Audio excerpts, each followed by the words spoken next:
आप प्रवेश कर रहे हैं CNBC आवाज और इबेक्स कैश के शानदार स्टूडियो में।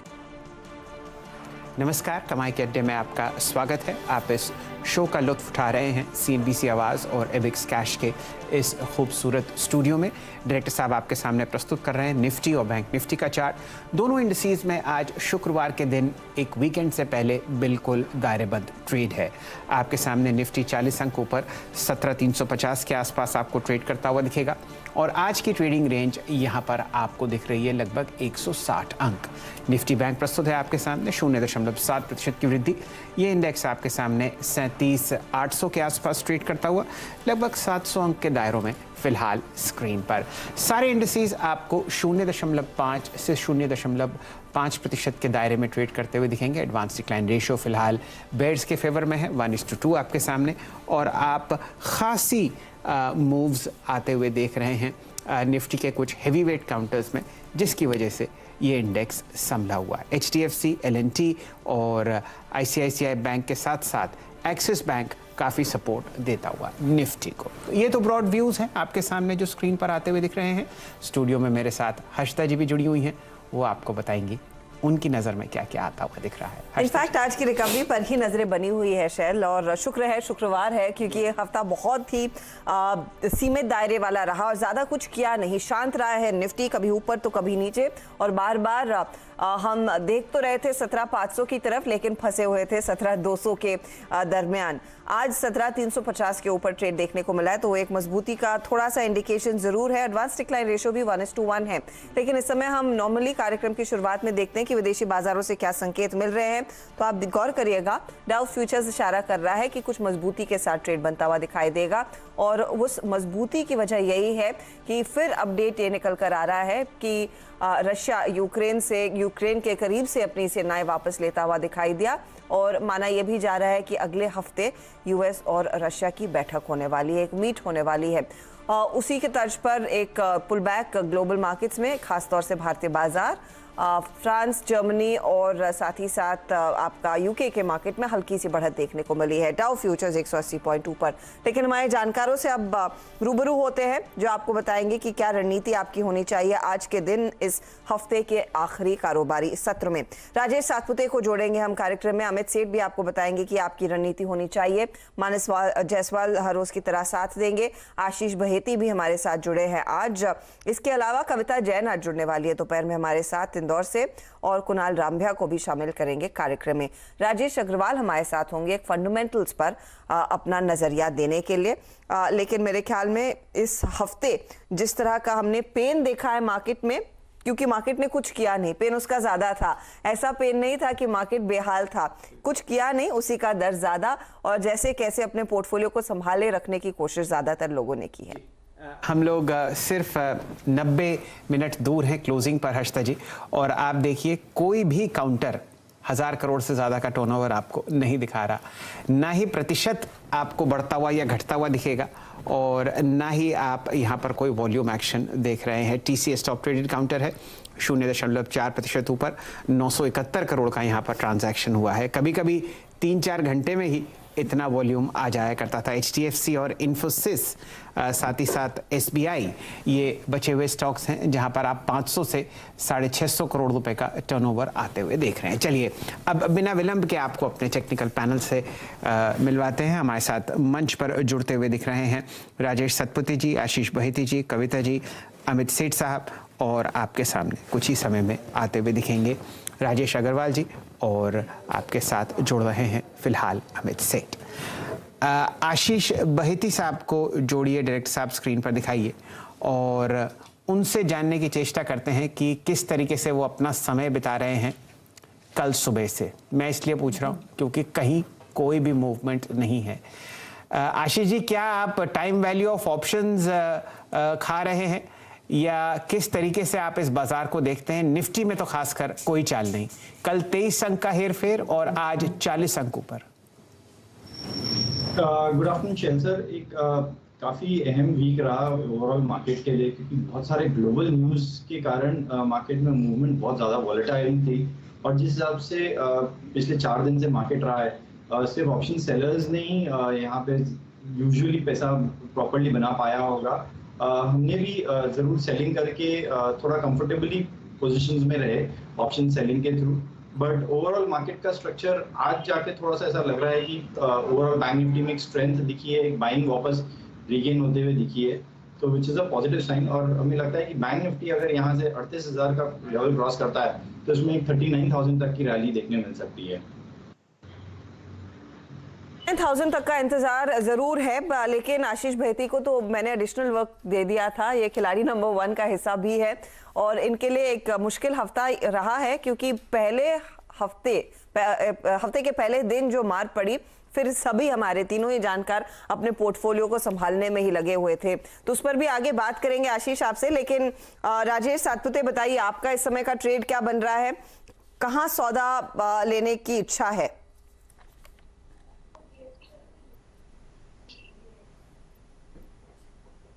राजेश जी, आप म्यूट पर हैं।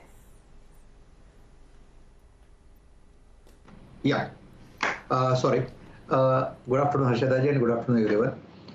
हर्षदा जी, देखिए मेरी नज़र है एफएमसीजी सेक्टर पे, और उनमें पर्टिकुलरली अगर आप देखें तो एचयूएल पे मेरा पिक होगा अभी 2 बजे के लिए 2320 के आसपास का फ्यूचर जो था इसमें बाय था। 2300 का स्टॉप लॉस रहेगा और जो टारगेट मुझे दिख रहा है वो रहेगा करीबन 2380 का। तो यहाँ पे क्लियर कट बाय बन रहा है, क्योंकि यहाँ पे अगर आप रैशनल देखें तो इंपॉर्टेंट लेवल था 2300 जहाँ पे सप्लायर बैठा था, और 2300 के ऊपर यहाँ पे शॉर्ट कवरिंग तूल पकड़ेगी, तो इसलिए मैंने एचयूएल में 2300 के ऊपर बाय दिया है। देखिए, जिनको अगर ऑप्शंस में करना है तो 2300 का कॉल ऑप्शन भी आप ले सकते हैं, 35 रुपीज के आसपास मिल रहा है, 25 का स्टॉप लॉस एंड 5560 का टारगेट।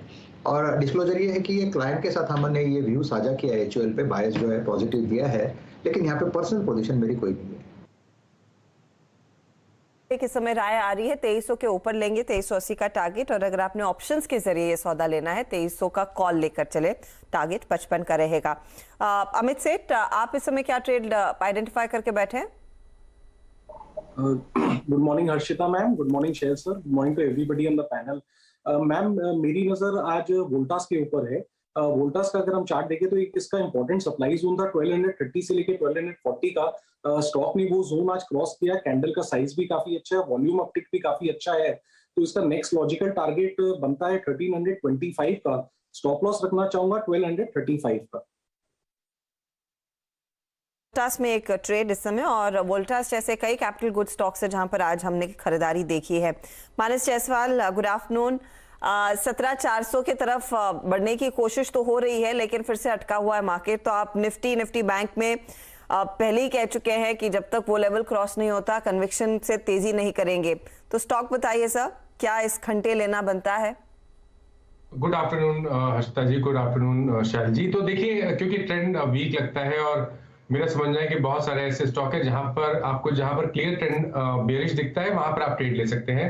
उनमें से एक स्टॉक है पीएल का, पिरामिड एंटरप्राइजेस की मैं बात कर रहा हूं। यहाँ पर क्लियर ट्रेंड दिखता है, लोअर टॉप लोअर बॉटम दिखते हैं, स्टॉक अपने 200 दिनों के मूविंग एवरेज के नीचे ट्रेड कर रहा है। एक अहम सपोर्ट जो कि 2200 रुपए के आसपास था, पीएल ने उसको भी ब्रीच कर दिया, उसके नीचे फिसला है। तो मेरा समझना है कि यहाँ पर करीब 100 रुपए की गिरावट और देखने को मिलेगी, तो 2100 रुपए के टारगेट सेट करें, 2250 के स्टॉप लॉस पीएल में आप लगा सकते हैं। ऑप्शन में ट्रेड लेना होगा तो जो पीएल का 2200 का पुट ऑप्शन है वहां पर ध्यान दीजिए, 50 रुपए के आसपास के भाव चल रहे हैं, 28 रुपए के स्टॉप लॉस से यहाँ पर खरीदारी करिए, और पॉसिबिलिटी ज्यादा है कि यहाँ पर आपको करीब 100 रुपए तक के भाव पीएल के 2200 के पुट ऑप्शन में देखने को मिलेंगे। 100 का पुट लेकर चलेंगे आप पीईएल में, टारगेट 100 का रहेगा, मंदी का ट्रेड है, ध्यान में रखिएगा, और 2100 के टारगेट्स वैसे भी अगर आप फ्यूचर्स में ट्रेड करना चाहते हैं दिखाई देंगे। 2.5% नीचे है फिलहाल इस स्टॉक ट्रेड में। कविता जैन भी हमारे साथ जुड़ गई है। कविता जी, गुड आफ्टरनून, बताइए क्या ट्रेड लिया? Very good afternoon Harshada ji, Shail sir, good afternoon everyone. Well, मेरा पिक भी शॉर्ट साइड है, जहां कुछ क्लियर ट्रेंड हम लोग देख रहे हैं, that is on the Dalmia Bharat. सुबह से ही काउंटर में वीकनेस है और अभी इंपॉर्टेंट लेवल्स भी तोड़े हैं काउंटर ने। एक rounding top formation shorter time frame पर हम देख रहे हैं, और ऑन डेली और वीकली चार्ट भी अपने एवरेजेस के नीचे है। रिलेटिव स्ट्रेंथ बताती है कि फर्दर वीकनेस काउंटर में आते हुए दिख सकती है। 1778 के लेवल्स पर है, मुझे लगता है इंट्राडे पर्सपेक्टिव से 1755 तक के लेवल्स की तरफ एक सपोर्ट है, वहां तक जाते हुए दिखेगा। अगर उसके नीचे फर्दर फिजल आउट होता है तो 1680 तक के लेवल्स की तरफ डालमिया भारत बढ़ता हुआ दिख सकता है। सो मौजूदा भाव से शॉर्ट किया जा सकता है। One should take a stop loss of 1810 on Dalmia Bharat. So 1755 and 1680 के लेवल्स के लिए डालमिया भारत शॉर्ट करना चाहिए। एक पूरा सेक्टोरल व्यू ले लेते हैं। सुबह स्टॉक्स न्यूज़ में हर्षिता जी ने आपको अंबुजा सीमेंट के नतीजों पर टिप्पणी करते हुए देखा था। काफ़ी निराशाजनक नतीजे थे और आज का जो सेक्टोरल स्पेस है सीमेंट में, वहाँ पर आप देख रहे हैं बिकवाली ना सिर्फ डालमिया भारत में, लेकिन अंबुजा टॉप लूजर है, ना सिर्फ सीमेंट स्पेस में बल्कि एफएनओ में भी। एसीसी में 0.25% का कट, अल्ट्राटेक 0.2% नीचे, श्री सीमेंट, जेके और रैमको में भी आप 1.5% तक के कट्स आते हुए देख रहे हैं। और इत्तेफाकन हर्षिता जी, इसी सेक्टर से एक टॉप लूजर है और इसी सेक्टर से एफएनओ का टॉप गेनर है इंडिया सीमेंट। क्योंकि हम लोगों ने ये ट्रेड सीमेंट स्पेस का लिया है कविता जी से। आप टिप्पणी करिए कविता जी, इंडिया सीमेंट के चार्ट्स पर फ्यूचर्स में 4.6% ऊपर। ये शैलजी यू आर वेरी करेक्ट कि हम काफी सारे ट्रेड्स नेगेटिव साइड देख रहे हैं, वेयर इंडिया सीमेंट जो है वो पॉजिटिविटी दिखा हुआ है। समहाउ ये अपने 50 दिन के एवरेज पर एक सपोर्ट लिया है और एक पियर्सिंग लाइन फॉर्मेशन दिया है on a weekly chart. I am sorry, it's a 50 weeks average. Regain करने की कोशिश जरूर कर रहा है, बट मुझे लगता है ऊपर की तरफ 217 218 एक हर्डल होगा काउंटर पर, जो कि इसका 20 डेज का ऐसे में है। 218 के ऊपर रिलेटिव स्ट्रेंथ डेफिनेटली बता रहा है सेक्टर में, बट 218 के ऊपर अगर निकलता है तो इसमें फर्दर पॉजिटिविटी आते हुए दिख सकते हैं। मॉर्निंग से अगर किसी ने ट्रेड लिया है तो they should maintain the stop loss of 211 on their position. 211 का और यहाँ पर तेजी का ट्रेड लेकर चल सकते हैं। 230 तक के लेवल्स देखने को मिलेंगे। इनफैक्ट इस पर 1 बजे मानस और मैं भी चर्चा कर रहे थे कि बाकी पूरा सीमेंट पैक कमजोर है, लेकिन इंडिया सीमेंट एक आउट परफॉर्मर, एक आउटलायर, तो वहां पर एक अपॉर्चुनिटी, लेकिन स्टॉप लॉसेस को काफी क्लोजली आपने ट्रैक करना होगा अगर आप अगेंस्ट द ट्रेंड जा रहे हैं। अच्छा आशीष भेदी, आपने निफ्टी और निफ्टी बैंक पर व्यू दिया, स्टॉक आपने क्या चुना है बताएंगे? जी, स्टॉक है वो है बजाज ऑटो का। आज स्टॉक ने अपने 200 डेमा को क्रॉस करने का पूरा अटेम्प्ट किया है और एक अच्छे से वहीं से टेस्ट करके वापस आज बाउंस किया है और जिस हिसाब से सस्टेन कर पा रही है बाइंग, और हमें लगता है कि यहाँ पे एक तेजी की तरफ पोजीशन बनाई जा सकती है। 3600 का स्टॉप लॉस लगाकर 3730 के टारगेट के लिए अभी हम लोग खासा मोमेंटम ट्रैक करते हुए देख रहे हैं। मेरे ख्याल से ऑटो स्पेस में अगर आप एफएनओ में जाएं तो यहाँ पर बजाज ऑटो के अलावा, जी हाँ फिलहाल तो बजाज ऑटो टॉप गेनर है, लेकिन आप मारुति और अमरा राजा बैटरीज, टीवीएस मोटर्स में भी एक हरा निशान देख रहे हैं। तो ये सेक्टोरल व्यू आपके सामने फिलहाल स्क्रीन पर आता हुआ। हर्षिता जी, अगर हम निफ्टी समूह को देखें तो यहाँ पर जो 10 हेवीएस्ट वेटेड स्टॉक्स हैं उसमें 3 काउंटर्स बहुत बढ़िया मूव दे रहे हैं। डायरेक्ट साहब लेके आएंगे स्क्रीन पर HDFC, L&T और एक्सिस बैंक। HDFC पर हम लोग 2-1 दिन से लॉन्ग कॉल लेते हुए दिख रहे हैं। इसके जनक राजेश सतपुते साहब ही थे। राजेश जी, ये प्रश्न आप ही से है। 1.25% ऊपर, ऑलमोस्ट समझिए 2440 को क्रॉस करता हुआ HDFC, बताइए कितनी मजबूती दिख रही है चार्ट में या काफी हुआ? नहीं सर, अभी तो थोड़ी शुरुआत हो रही है। नहीं, क्योंकि देखिए HDFC जब हमने दिया था तो 2300 के आसपास दिया था, 2400-2420 ये इसका पहला रेजिस्टेंस जोन था। अभी ये 2400-2420 ये इसका सपोर्ट जोन हो जाएगा। तो ये जो 2440 के आसपास है, तो यहाँ पे जो भी डिप मिलेगा 20 रुपए का भी, so that dip should be used to create a long position. मुझे लगता है कि इसका जो अभी नेक्स्ट पड़ाव रहेगा शैलजी, वो रहेगा 2500-2510।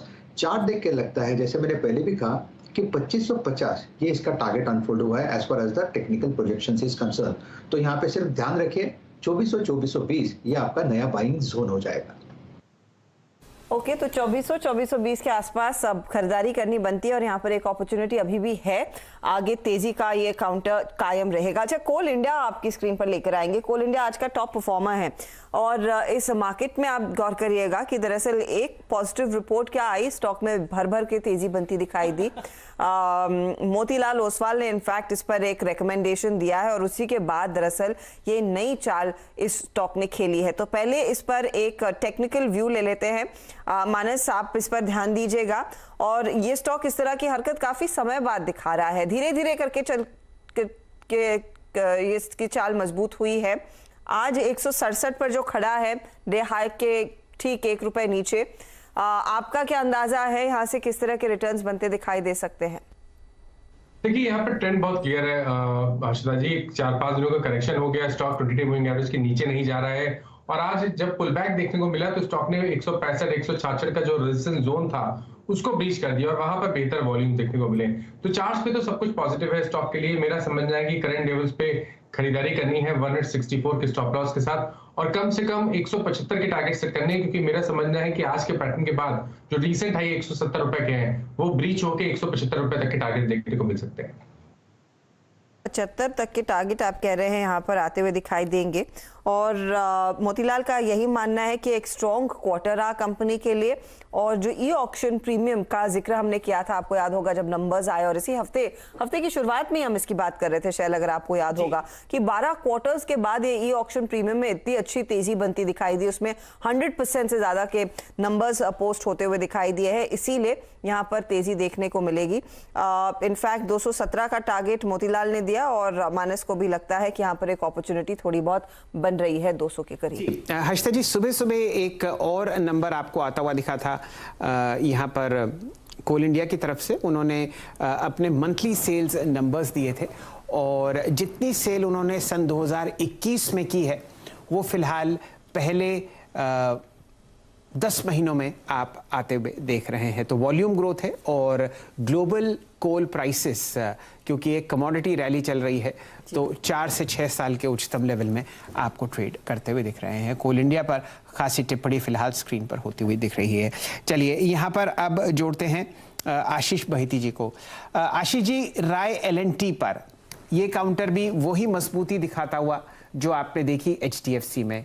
बताइए किस तरीके से को आप L&T की चार्ट्स पढ़ते हैं। यहाँ पर जो प्राइस फिलहाल स्क्रीन पर है वो आपको दिख रहा है 1883। जी शैल सर, काफी अच्छा एक 4 दिन पहले कैंडल बना और उसके बाद स्टॉक थोड़ा सा 2 दिन कंसोलिडेट करके आज एक वापस ब्रेकआउट देने की पूरी कोशिश कर रहा है और 20 डेमा के अभी नीचे है, लेकिन काफी 1900 के करीब इसका 20 डेमा आता है। तो अगर ये वहां से निकलेगा तो एक फ्रेश मूव से वापस 2000 तक के लेवल्स दिखा सकता है। करंट लेवल पे पोजीशन बनाई जा सकती है। न्यूज फ्लोज भी काफी पॉजिटिव है L&T के ऊपर, तो 1870 का स्टॉप लॉस लगाना है और जो टारगेट्स निकल कर आ रहे हैं वो 1900 के पहले 1930 के पहले टारगेट और सेकंड जो टारगेट है वो 1970 तक के। यहाँ पर अब हम लोगों ने सेक्टोरल व्यू लिया है। इंडिविजुअल स्टॉक्स जो आपको कुछ मोमेंटम में दिख रहे हैं और जितने भी टेक्निकल कॉल्स हमारे पैनल के साथ जुड़े हुए थे वो स्क्रीन पर प्रस्तुत किए जा चुके हैं। आज एक सेक्टर हर्षदा जी खासी चहक में है और ये आपके सामने टूरिज्म और ट्रैवल एविएशन की ट्रैवल सेक्टर की तरफ से होटल स्टॉक्स स्क्रीन पर प्रस्तुत हैं। यहाँ पर आप जो आज तेज़ी देख रहे हैं वो सेक्टोरली मूव करती हुई दिख रही है। कुछ समय पहले अडवाणी होटल्स में आपने एक बहुत ही जाने माने निवेशक को अपना स्टेक बढ़ाते हुए देखा था और उसके बाद आप देख रहे हैं कि ये पूरा सेक्टर ही जो एक बहुत ही डीप वैल्यू में था, क्योंकि कोविड की मंदी की वजह से आप यहाँ पर काफ़ी देखिए जो रेट्स थे वो गिरते हुए दिखे, ऑक्यूपेंसी रेशियोज आपको गिरते हुए दिखे, तो उसके बाद आप एक अच्छा मूव यहाँ पर देख रहे हैं। काफ़ी डेटा सुमित जी ने आज सजोया है आपके लिए, वो फिलहाल स्क्रीन पर आता हुआ। हर्षदा जी, इन स्टॉक्स में एक जो ट्रेड है जो इस लिस्ट का हिस्सा नहीं है वो है इंडिया होटल, और आपको याद होगा शायद 2 दिन पहले हम इसका जिक्र भी कर रहे थे, वहां पर एक प्रीएम्प्टिव मूव देखने को मिला, लेकिन इन छोटे टिकट साइज के स्टॉक्स में ज्यादा एक्टिविटी जरूर देखने को मिली है। अडवाणी होटल 96 के आसपास, कामत होटल आज 13% ऊपर है। कविता, इन 2 स्टॉक्स में से अगर आपको कोई पसंद है और जहां पर ट्रेड का मौका आपको दिख रहा है तो बताइए। Okay, so Harshada ji, when we are looking at Indian hotels, तो ये अपने averages के बीच में है, लाइक 207 until and unless 211 के लेवल्स को सक्सेसफुली क्रॉस नहीं करता है ऑन अ क्लोजिंग बेसिस, कोई बड़ी तेजी एक्सपेक्ट करना मुश्किल है। इट्स लाइक साइडवेज ट्रेंड में है फिलहाल। ब्रॉडर अगर रेंज देखें तो it is 200 to 220। Upside is like 211 के ऊपर sustainable closing day with volume, then after इसमें एक अच्छी तेजी की उम्मीद हम कर सकते हैं। थोड़ा सा ठंडा हुआ है इस हफ्ते, इसमें थोड़ी बहुत हरकत देखने को मिली थी। एक हफ्ते का ये कैंडलस्टिक चार्ट दिखाएंगे प्लीज डायरेक्टर साहब, तो समझ में आएगा कि हम क्या बात सामने पेश करना चाह रहे हैं। धीरे धीरे करके एक्यूमुलेशन बढ़ता हुआ दिखाई दिया है इस पर्टिकुलर ट्रेड में। और शायद दरअसल 1 बजे मैं रेट गेन से बात कर रही थी। ये वो कंपनी है जो सॉफ्टवेयर एज अ सर्विस प्रदान करती है होटल सेक्टर को और ऑफ कोर्स एयरलाइन और बुकिंग बिजनेस में। और उन्होंने कहा है कि मार्केटिंग टेक्नोलॉजी, जहां पर अगर आप कुछ सर्च करते हैं और किसी होटल या इंडियन होटल का ऐड आ गया या कामत होटल का ऐड आ गया, उस बिजनेस में अच्छा खासा इजाफा देखने को मिला। न्यू क्लाइंट एडिशन करीब 778 नए क्लाइंट्स उन्होंने जोड़े थे। 200% तक का इजाफा नए क्लाइंट्स में आ रहा है। यानी कि ये छोटी छोटी ट्रैवल एजेंसी हैं या फिर छोटे छोटे होटल्स हैं, बुटीक होटल्स हैं, जो कंपनी के साथ जुड़ रहे हैं और बिजनेस स्केल कर रहे हैं इस समय। और ये 3rd क्वार्टर में हुआ है। Q4 के लिए उनका मानना है कि जैसे जैसे इंटरनेशनल ट्रैवल खुलेगा और भी पिकअप देखने को मिलेगा, क्योंकि वो इंटरनेशनल मार्केट को टैप करेंगे। तो जाहिर तौर पर जो कोविड की मार थी उससे अब ये सेक्टर धीरे धीरे करके ही सही लेकिन उभर रहा है। जी, और एक इंटरेस्टिंग बात यह है कि सरकार की तरफ से भी इंटरनेशनल ट्रैवल पर कुछ रिस्ट्रिक्शंस आपको हटते हुए दिखे हैं। तो ऑक्यूपेंसी रेट्स और जिनको कहा जाता है ARR, रैक रेट, यानी कि एवरेज रैक रेट, यानी कि क्या एवरेज रूम रेट, जी हाँ, क्या एक होटल ओवरऑल अपने रूम्स पर एक एवरेज के तौर पर कमाता है, वो भी बढ़ने की आशाएं हैं। ये फिलहाल आपके सामने होटल स्पेस पर चर्चाएं होती हुई दिख रही हैं। चलिए, और कौन कौन से स्टॉक्स हैं जहां पर खासा मोमेंटम है, जहां पर हमारा टेक्निकल पैनल आपको अपनी राय देता हुआ दिख सकता है। हर्षदा जी, अंबुजा सीमेंट पर व्यू लिया जाए? जरूर शैल, क्योंकि इस पर हमने देखा है वैसे भी नंबर्स के बाद धुलाई तो हुई ही है। एक बार मानस से बात करते हैं, क्योंकि मानस ने 1 बजे ACC पर एक शॉर्ट कॉल दिया था और अंबुजा में वो बड़ा फिर से डिप आता हुआ दिखाई दिया आज के सत्र में नंबर्स का रिएक्शन। मानस, इस पर आपकी क्या राय रहेगी, क्योंकि टॉप लूजर्स में है ये 5% नीचे आज? तो देखिए, मेरी राय बेचने की ही रहेगी, क्योंकि देखिए अंबुजा ने बहुत क्लियर ट्रेंड दिखता है। यहाँ पर भी लोअर टॉप लोअर बॉटम का ट्रेंड है, 200 दिनों के मूविंग एवरेज के नीचे ट्रेड कर रहा है। और सबसे अहम ये है कि जो सपोर्ट था 360 का, उसको स्टॉक ने 340 का उसको स्टॉक ने ब्रीच कर दिया है। अब तो मैं समझता हूँ कि यहाँ से आपको करीब 30 रुपए की गिरावट देखने को मिलेगी। 310 तक के भाव आपको देखने को मिल सकते हैं। अभी बिकवाली करने की राय रहेगी।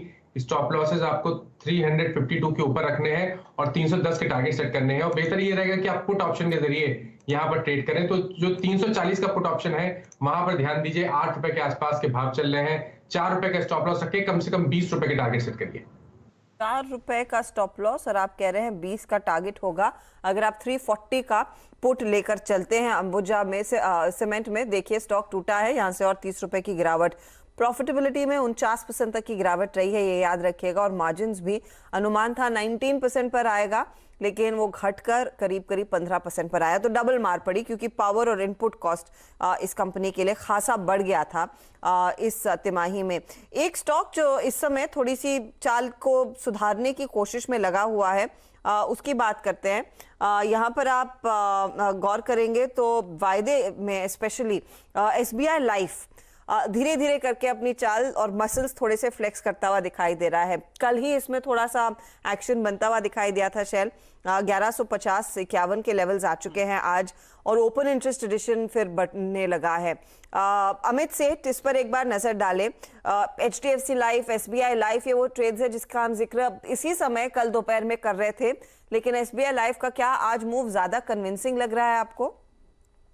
डेफिनेटली हर्षिता मैम, अगर हम SBI लाइफ का चार्ट देखें तो 1100 से 1130 का एक स्ट्रॉन्ग सपोर्ट जोन है और वहां पे 200 एक्सपोनेंशियल मूविंग एवरेज भी है। स्टॉक ने एग्जैक्टली वहां जाके सपोर्ट लिया और अब स्टॉक में ना एक मीन रिवर्जन ट्रेड चल रही है कि मतलब इतना डीपली ओवरसोल्ड था कि stock is moving up from support on with a good candle. तो मुझे ऐसा लगता है कि ये मूव कहीं ना कहीं 1200 तक के लेवल तक एक्सटेंड हो सकती है SBI लाइफ में।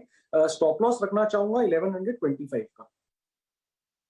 1125 का स्टॉप लॉस, और आप कह रहे हैं SBI लाइफ 1200 तक के लेवल्स दिखाएगा। सातपुते जी, HDFC लाइफ पर क्या ओपिनियन है आज? देखिए ओवरऑल ये स्पेस बजिंग था, मार्केट में थोड़ा सा लिक्विड है, लेकिन यहाँ पे मूवमेंट अच्छा मिल रहा था। तो HDFC लाइफ इन पर्टिकुलरली बात करें तो मेरे हिसाब से देखिए हमने लोअर लेवल से 550 से लेके करीबन 600 तक का एक मूव देखा था।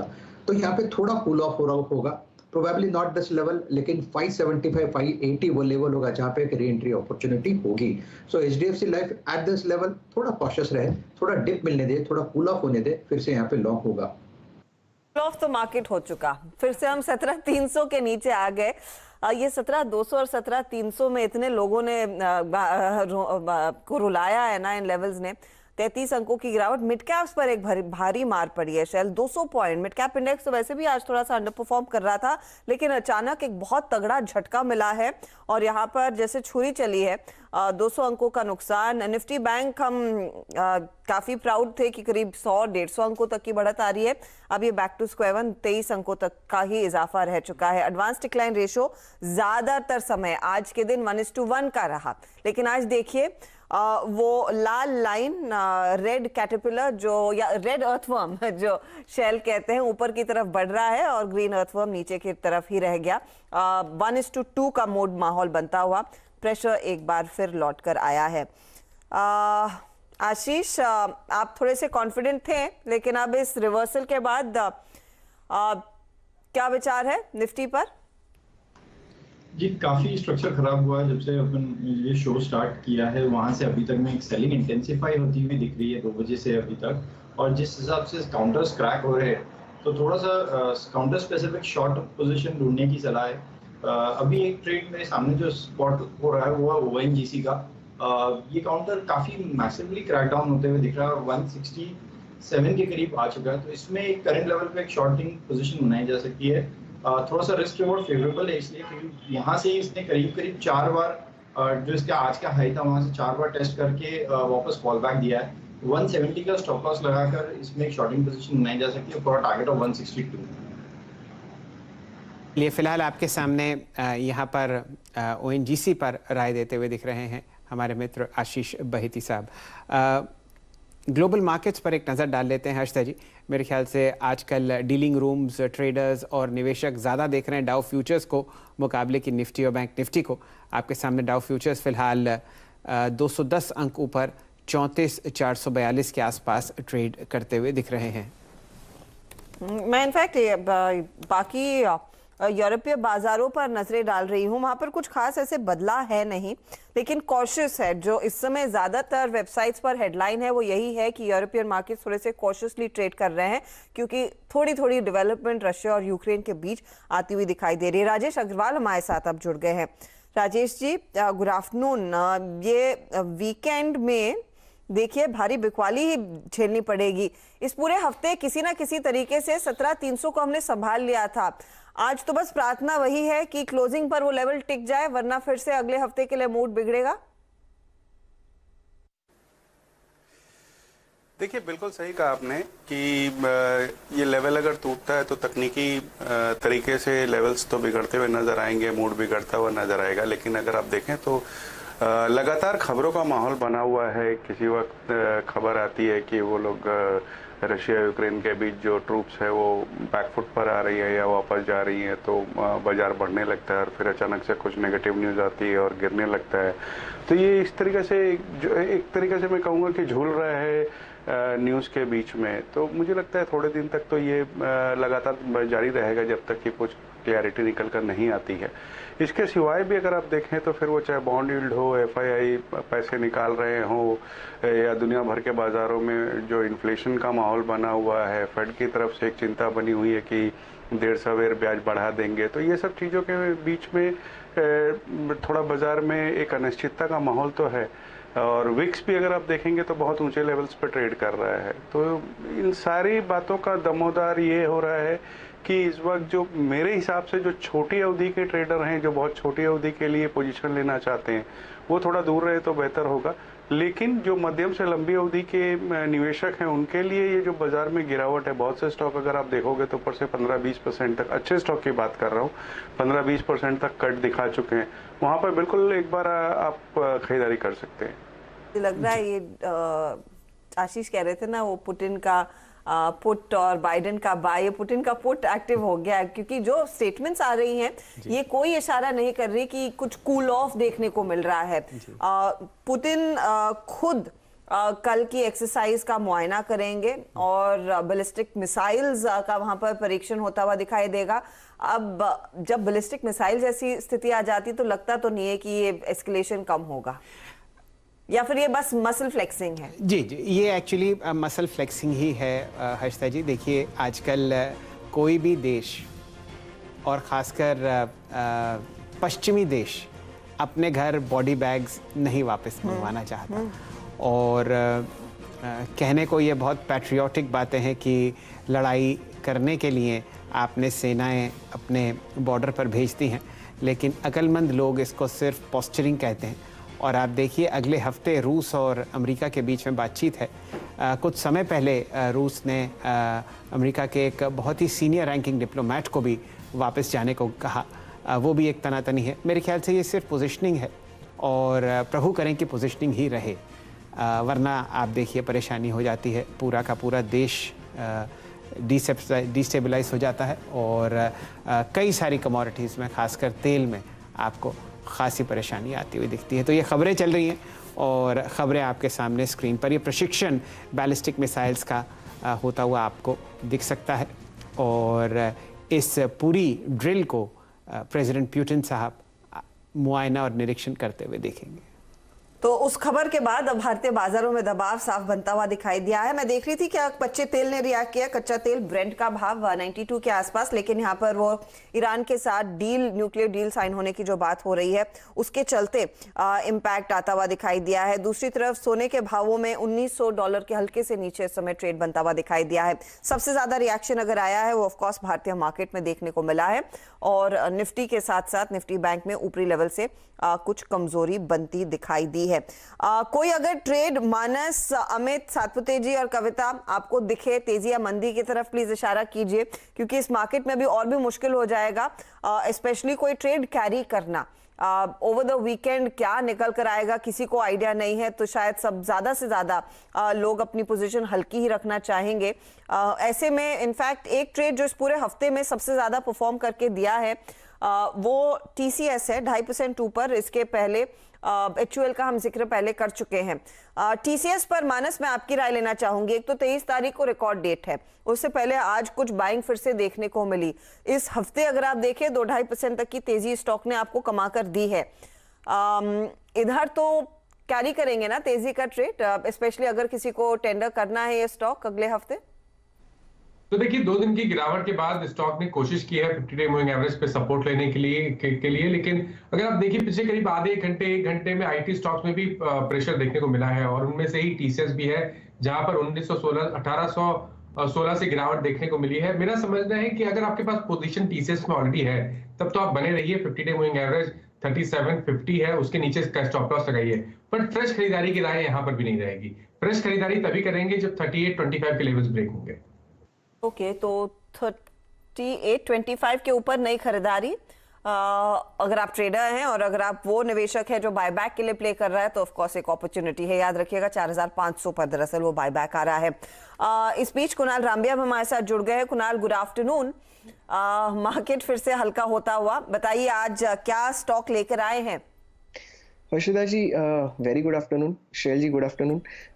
यस, मार्केट एक थोड़ा सा नेगेटिव और साइडवेज कंसोलिडेशन में डेफिनेटली लग रहा है, बट इसी सेगमेंट में हमें यही साइडवेज कंसोलिडेशन में वो काउंटर्स जो हमें अगेन सपोर्ट पे मिल रहे हो, I think that can be a good bet. So मैं as of now metal segment में देख रहा हूँ टाटा स्टील। देखिए टाटा स्टील ने 15 तारीख को एक ब्रेक डाउन दिया था, और उसके बाद 3 दिन हो गए काउंटर एक साइडवेज कंसोलिडेशन में चल रहा है। 1185 की बॉटम बनाता है और ऊपर जाके टॉप बनता है वो 1210 का बनता है। I think keeping that in mind यहीं पे बाइंग की सलाह दे सकते हैं। 1180 का स्टॉप लॉस रखेंगे, प्रेजेंट लेवल से 12 रुपए का स्टॉप लॉस है, और इसका पहला टारगेट जो बनेगा वो है 1210, और बाय एनी चांस ये अगर 1210 के ऊपर जाता है तो हम ये पोजीशन कैरी करेंगे। सो ये फॉर्मेशन मुझे बहुत अच्छा लग रहा है। टाटा स्टील आपके सामने फिलहाल स्क्रीन पर चहकता हुआ, और यहाँ पर आप लगभग 38 लाख शेयर ट्रेड होते हुए दिखेंगे। कुछ ही समय में हमारे साथ इंडियन शुगर मिल्स एसोसिएशन, जो कि एक शुगर सेक्टर की बहुत ही जानी मानी एसोसिएशन है, उनके डायरेक्टर जनरल श्री अविनाश वर्मा साहब जुड़ते हुए दिखेंगे। पिछले पूरे साल आपने देखा है किस तरीके से चीनी के शेयर्स ने शेयर बाज़ार में एक बहुत ही बढ़िया और मृदुल मिठास घुलती हुई देखी है। बहुत सारे स्टॉक्स आपको कम से कम 50 से 60 और कुछ स्टॉक्स तो 100% रिटर्न देते हुए दिखे हैं। वर्मा साहब हमारे साथ जुड़ रहे हैं और अब चर्चा आपको होती हुई दिखेगी किस तरीके से पिछले जो हमारे सामने शुगर ईयर है जो आपको चलता हुआ दिखता है अक्टूबर से 15 फरवरी तक, आपने यहाँ पर प्रोडक्शन को बढ़ते हुए देखा है और ख़ासा बदलाव हम लोग लॉन्ग टर्म में आते हुए देख रहे हैं फिलहाल शुगर स्पेस में। अविनाश वर्मा साहब नमस्कार, स्वागत है आपका। बताइए किस तरीके से आपके सामने ये शुगर ईयर रहा, हाइलाइट्स बताइए और ये कहिए बताइए कि किस तरीके से यहाँ पर प्रोडक्शन आपको बढ़ता हुआ दिखा, क्या कॉस्ट वेरिएबल्स रहे और यहाँ से आगे क्या? जी नमस्कार। पहले तो ये बताऊं कि सॉरी, लास्ट 3 इयर्स के कंपैरिजन में हम लोग काफी स्टॉक्स कम कर लिए हैं। अगर 3 साल पहले की बात करें, 1 अक्टूबर मेरे ख्याल से 2019, तो 148 लाख टन का ओपनिंग स्टॉक्स था और काफी बड़ा बर्डन था। हमें करीब 55 या 60 लाख टन कैरी करना चाहिए एज ऑन 1 अक्टूबर, तो बहुत ज्यादा था। तो वो हम कुछ एक्सपोर्ट किए, कुछ हमने एथेनॉल में डाइवर्ट किया, नया शुगर केन, और आज के दिन में 1 अक्टूबर 2021 को वो 148 लाख टन को करीब 82 लाख टन में 82 लाख टन पे हमने घटा के लाया है। और इस साल जो हमारा प्रोडक्शन, एक्सपोर्ट और एथेनॉल में कन्वर्जन है, by the end of this year, मतलब कि अगले साल की जो मेरी शुरुआत होगी 1 अक्टूबर 2022, हम एक्सपेक्ट कर रहे हैं कि वो स्टॉक बैलेंस करीब 60 या 65 के बीच में 60 से 65 लाख टन पे आ जाएगा। सो 148 लाख टन करीब 60 से 65 लाख पे आ जाएगा। तो बहुत बड़ी हमारी उपलब्धता है। ये मेन हमने कैसे किया? ये मेन हमने किया पिछले 3 से 4 सालों में हमने बहुत चीनी एक्सपोर्ट किया। पिछले साल तो हमने रिकॉर्ड कायम किया 71 लाख टन।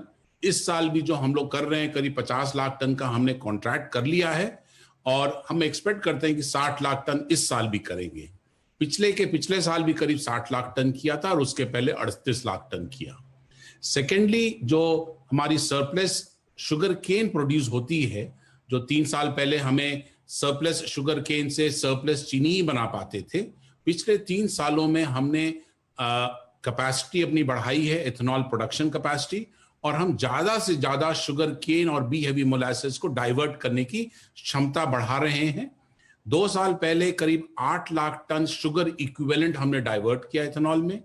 पिछले साल करीब 20 लाख टन हमने डाइवर्ट किया एथेनॉल में, और इस साल करीब 34 लाख टन सरप्लस शुगर जो बनता वो नहीं बना के हम एथेनॉल में डाइवर्ट कर रहे हैं।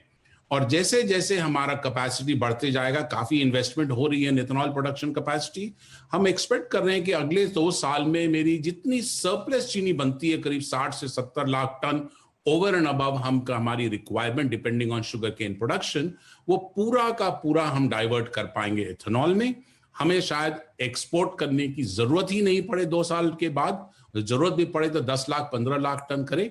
और इसीलिए हम एक्सपेक्ट कर रहे हैं कि हम लोग एक बहुत ही बैलेंस्ड और इक्विलिब्रियम पोजीशन में आएंगे जहां हमारी डिमांड और सप्लाई मैच करेगा, thanks to my surplus sugar cane getting diverted into ethanol. Ethanol वाला एक बहुत बड़ा प्ले है, लेकिन sugar as an industry largely क्योंकि ये ग्लोबल कमोडिटी है तो इंपॉर्टेंट रहता है समझना कि विश्व भर में क्या हो रहा है और प्राइसिंग का ट्रेंड क्या बनता हुआ दिखाई दे रहा है। हम बड़े पैमाने पर एक्सपोर्ट कर रहे थे क्योंकि ग्लोबल शॉर्टेज थी। ग्लोबली प्रोडक्शन की स्थिति क्या है एंड इसका क्या इम्पैक्ट प्राइसिंग पर रहेगा गोइंग फॉरवर्ड? जी, अगर आपने फॉलो किया है तो ब्राजील में काफी खराब वेदर रहा है। पिछले साल जो उनकी सीजन थी, मई से लेके उनकी सीजन स्टार्ट होती है 2021 में, उनका प्रोडक्शन बहुत गिरा। जनरली वो लोग 34, 35, 36 मिलियन टन चीनी बनाते हैं, that fell to about 31 million turns.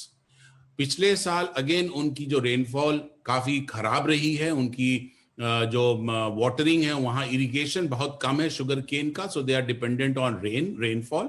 वो भी बहुत अच्छा नहीं रहा है। इस कारणवश 2022 में भी जो उनका शुगर केन क्रॉप रहेगा वो बहुत बेहतरीन नहीं रहेगा। वो भी प्रोडक्शन जो यूजुअली वो 37-38 मिलियन बनाते थे उतना नहीं बना पाएंगे, 30 या 31 मिलियन बना पाएंगे, जिसके कारण उनकी जो एक्सपोर्ट की क्षमता है वो कम हो रही है।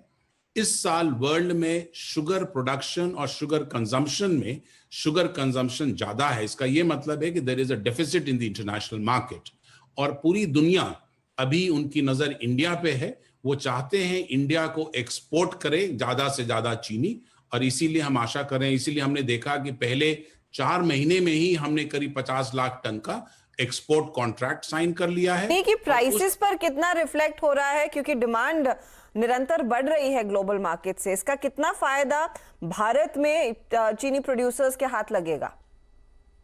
जी, जैसा मैंने बताया कि पिछले 3 सालों में तो हम लोगों ने हर साल 60 लाख 70 लाख टन चीनी एक्सपोर्ट किया है, और इस साल फिर एक्सपेक्ट करते हैं कि 60 लाख टन चीनी एक्सपोर्ट कर पाएंगे, विच is a record in itself. 60 lakh 70 lakh आसान नहीं होता है for a country like India.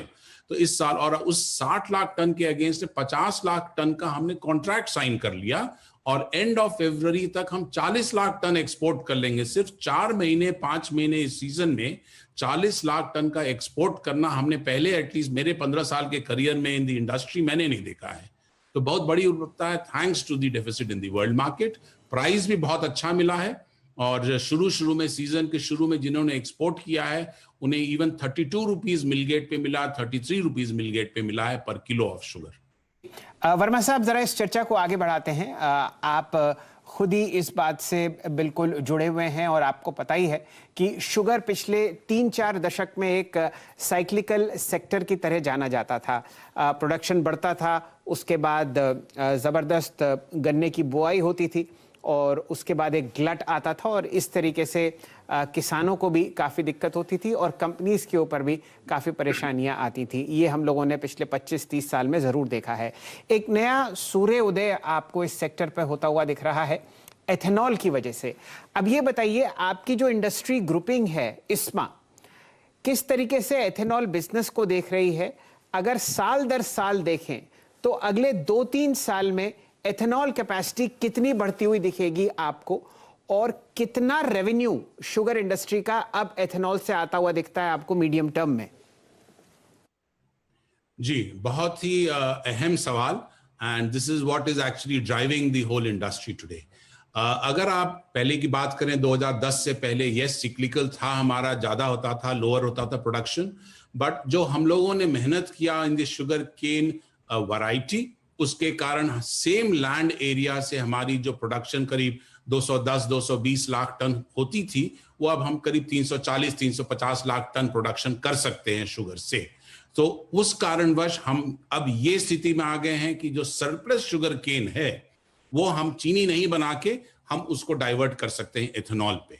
और भारत सरकार की जो हमें एनकरेजमेंट मिली 2015 ऑनवर्ड्स, मोदी जी आए, उन्होंने बोला कि फिक्स प्राइस होना चाहिए, मल्टीपल प्राइस होना चाहिए एथेनॉल का depending on the feed stock, और उन्होंने एक तरह से एक कॉस्ट प्लस बना दिया कि जो आपकी कॉस्ट है depending on your feed stock price, मैं कॉस्ट प्लस आपको दूंगा एथेनॉल के लिए। दूसरी तरफ उन्होंने जो 2030 का एक टारगेट रखा था 20% एथेनॉल ब्लेंडिंग का, उन्होंने जो देखा कि हमारी इंडस्ट्री में बहुत लार्ज तरीका से इन्वेस्टमेंट हो के कैपेसिटी बढ़ रही है, उन्होंने 2030 को एडवांस करके उन्होंने बोला 20% एथेनॉल ब्लेंडिंग हम 2025 में करने की कोशिश करेंगे। अब हमारे पास इस साल 2022 में हम लोग एक्सपेक्ट कर रहे हैं कि हम 10% एथेनॉल ब्लेंडिंग कर पाएंगे with petrol across the country, और देयरफॉर अगर 2022 से 2025 जाए तो 3 सालों में हमें अपनी production capacity as well as consumption double करना है। आज अगर 450 करोड़ लीटर की जरूरत है 10% ब्लेंडिंग की, तो नीति आयोग का रिपोर्ट है जो मार्च 2021 में उन्होंने पब्लिश किया था, उनके अनुसार 2025 में 20% ब्लेंडिंग के लिए करीब 1020 करोड़ लीटर की जरूरत पड़ेगी। तो 450 से 1020, उस 1020 की जो कैपेसिटी रिक्वायरमेंट, क्योंकि और भी हम प्रोडक्शन करते हैं alcohol, rectified spirit, chemical sector के लिए, लिकर के लिए, तो उन्होंने अंदेशा लगाया 1400 करोड़ लीटर की रिक्वायरमेंट है बाय 2025 फॉर एथेनॉल, और उस 14 में से एक्सपेक्टेशन है कि 760 करोड़ लीटर की कैपेसिटी शुगर इंडस्ट्री में आएगी, मोलासेस बेस्ड। 760 के अगेंस्ट आज हमारी कैपेसिटी 450 करोड़ लीटर है, इसीलिए 350 करोड़ लीटर की कैपेसिटी अगले 3 साल में sugar industry and molasses industry में आएगी। एक इन्वेस्टमेंट आप कह रहे हैं एथेनॉल प्ले के लिए, मोलासेस के लिए इस समय होता हुआ दिखाई देगा, और शायद वो एक बड़ा ट्रिगर रहेगा गोइंग फॉरवर्ड चीनी कंपनियों के लिए। बहुत बहुत शुक्रिया हमारे लिए समय निकालकर अपनी राय देने के लिए। ओवरऑल सेक्टर में इस समय चल क्या रहा है? चीनी स्टॉक्स हालांकि आज के दिन थोड़ा सा अंडर परफॉर्म कर रहे हैं, मार्केट का हाल ही वैसा है। लेकिन राजेश अग्रवाल, ये पूरी कहानी आपने सुनी है कि किस तरह से इंटरनेशनल डिमांड अच्छी खासी बनी हुई है, भारत में प्रोडक्शन बढ़ रहा है, एथेनॉल प्ले के लिए हम अच्छा खासा चीनी को डाइवर्ट कर रहे हैं, तो वेस्ट नहीं होगा, भावों पर प्रेशर नहीं आएगा। ऐसे में बेस्ट ट्रेड क्या होगा चीनी कंपनियों में या फिर इस एथेनॉल प्ले में? देखिए हर्षदा जी, वैसे तो अभी जो बता रहे थे उन्होंने बहुत ही क्लियर तरीके से बताया है, जो कि दर्शकों को अच्छा खासा समझ आया होगा। मैं ये जोड़ दूं कि एक्सपोर्ट जो कि आप बता रहे हैं बहुत अच्छी हुई है। 32 लाख टन अभी तक ऑलरेडी हो चुकी है और 8 लाख टन का अनुमान है कि फरवरी में हो जाएगी, जो टोटल 40 लाख टन के आसपास आएगी। और सबसे बड़ी बात है कि जो एथेनॉल के प्राइस फिक्स्ड हो गए हैं, उस कारण से चीनी कंपनियों को बहुत अच्छा मुनाफा हो रहा है। 32 से 33 रुपया मिलगेट में इनको मिला है। अब आते हैं कि कौन से स्टॉक पे दांव लगा जाए। वैसे तो परफॉर्मेंस सारे की अच्छी रहेगी, फिर वो चाहे ईआईडी पैरी हो, जहाँ की न केवल शुगर का प्ले है बल्कि कोरोमंडल की होल्डिंग के कारण से वो फर्टिलाइजर का भी प्ले है। आंध्रा शुगर जो कि केमिकल और शुगर दोनों में है। लेकिन मेरी अगर पहली पसंद बोली जाए तो बलरामपुर चीनी की रहेगी, क्योंकि एक तो 10 फैक्ट्री है, सारी इंटीग्रेटेड है, कोजिन की फैसिलिटी है, डिस्टिलरी है, इथेनॉल के प्राइस जैसे मैंने कहा कि फिक्स हो गए। और सबसे बड़ी बात है कि इस कंपनी का डेट बहुत कम है और जो डेट है वो भी बहुत सब्सिडाइज्ड रेट में है। तो मुझे लगता है कि बलरामपुर चीनी, आंध्रा शुगर या ईआईडी पैरी ऐसी कंपनियां होंगी जो शुगर स्पेस में ध्यान रखना चाहिए। और सिर्फ इथेनॉल का प्ले करना हो तो मैं समझता हूँ प्राज इंडस्ट्रीज और इंडिया ग्लाइकोल ये 2 बेहतर प्ले हो सकते हैं। चलिए, ये आपके सामने एक 360 व्यू शुगर सेक्टर का, एथेनॉल स्पेस का और इंडिविजुअल स्टॉक्स का फिलहाल स्क्रीन पर चर्चा में आता हुआ दिख रहा है। 2:46 हो चुके हैं हर्षदा जी, और जहां पर आप निफ्टी को 15 मिनट पहले छोड़ के गई थी, एग्जैक्टली वही आपके सामने फिलहाल स्क्रीन पर आता हुआ दिखेगा। 53 अंक नीचे, अब 17,250। बैंक निफ्टी आपके सामने 25 अंक का फेरबदल कर रहा है, लाल निशान 37,506। फिलहाल ये सूरत हाल ब्रॉडर मार्केट्स में आपके सामने होता हुआ दिख रहा है। और स्टूडियो में जुड़ चुके हैं सुमित जी। आपने तीसरी तिमाही का एक रिपोर्ट कार्ड निकाला है, सारे आंकड़े जो हैं वो अपनी एक्सेल शीट में डाल के आपने यूं समझिए कि चबाए हैं, और बताइए क्या बाहर निकला।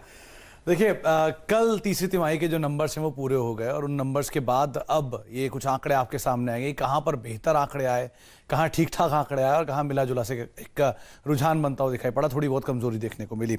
सबसे पहले सबसे बेहतरीन नंबर्स की बात करते हैं तो उसमें सबसे पहला नाम आता है कैपिटल गुड स्पेस का। सारे आंकड़ों को मैंने सीक्वेंशियल बेसिस पे इसलिए आकलन किया है क्योंकि वाई बेसिस पे एक बेस इफेक्ट जरूर आता हुआ दिखाई पड़ा है।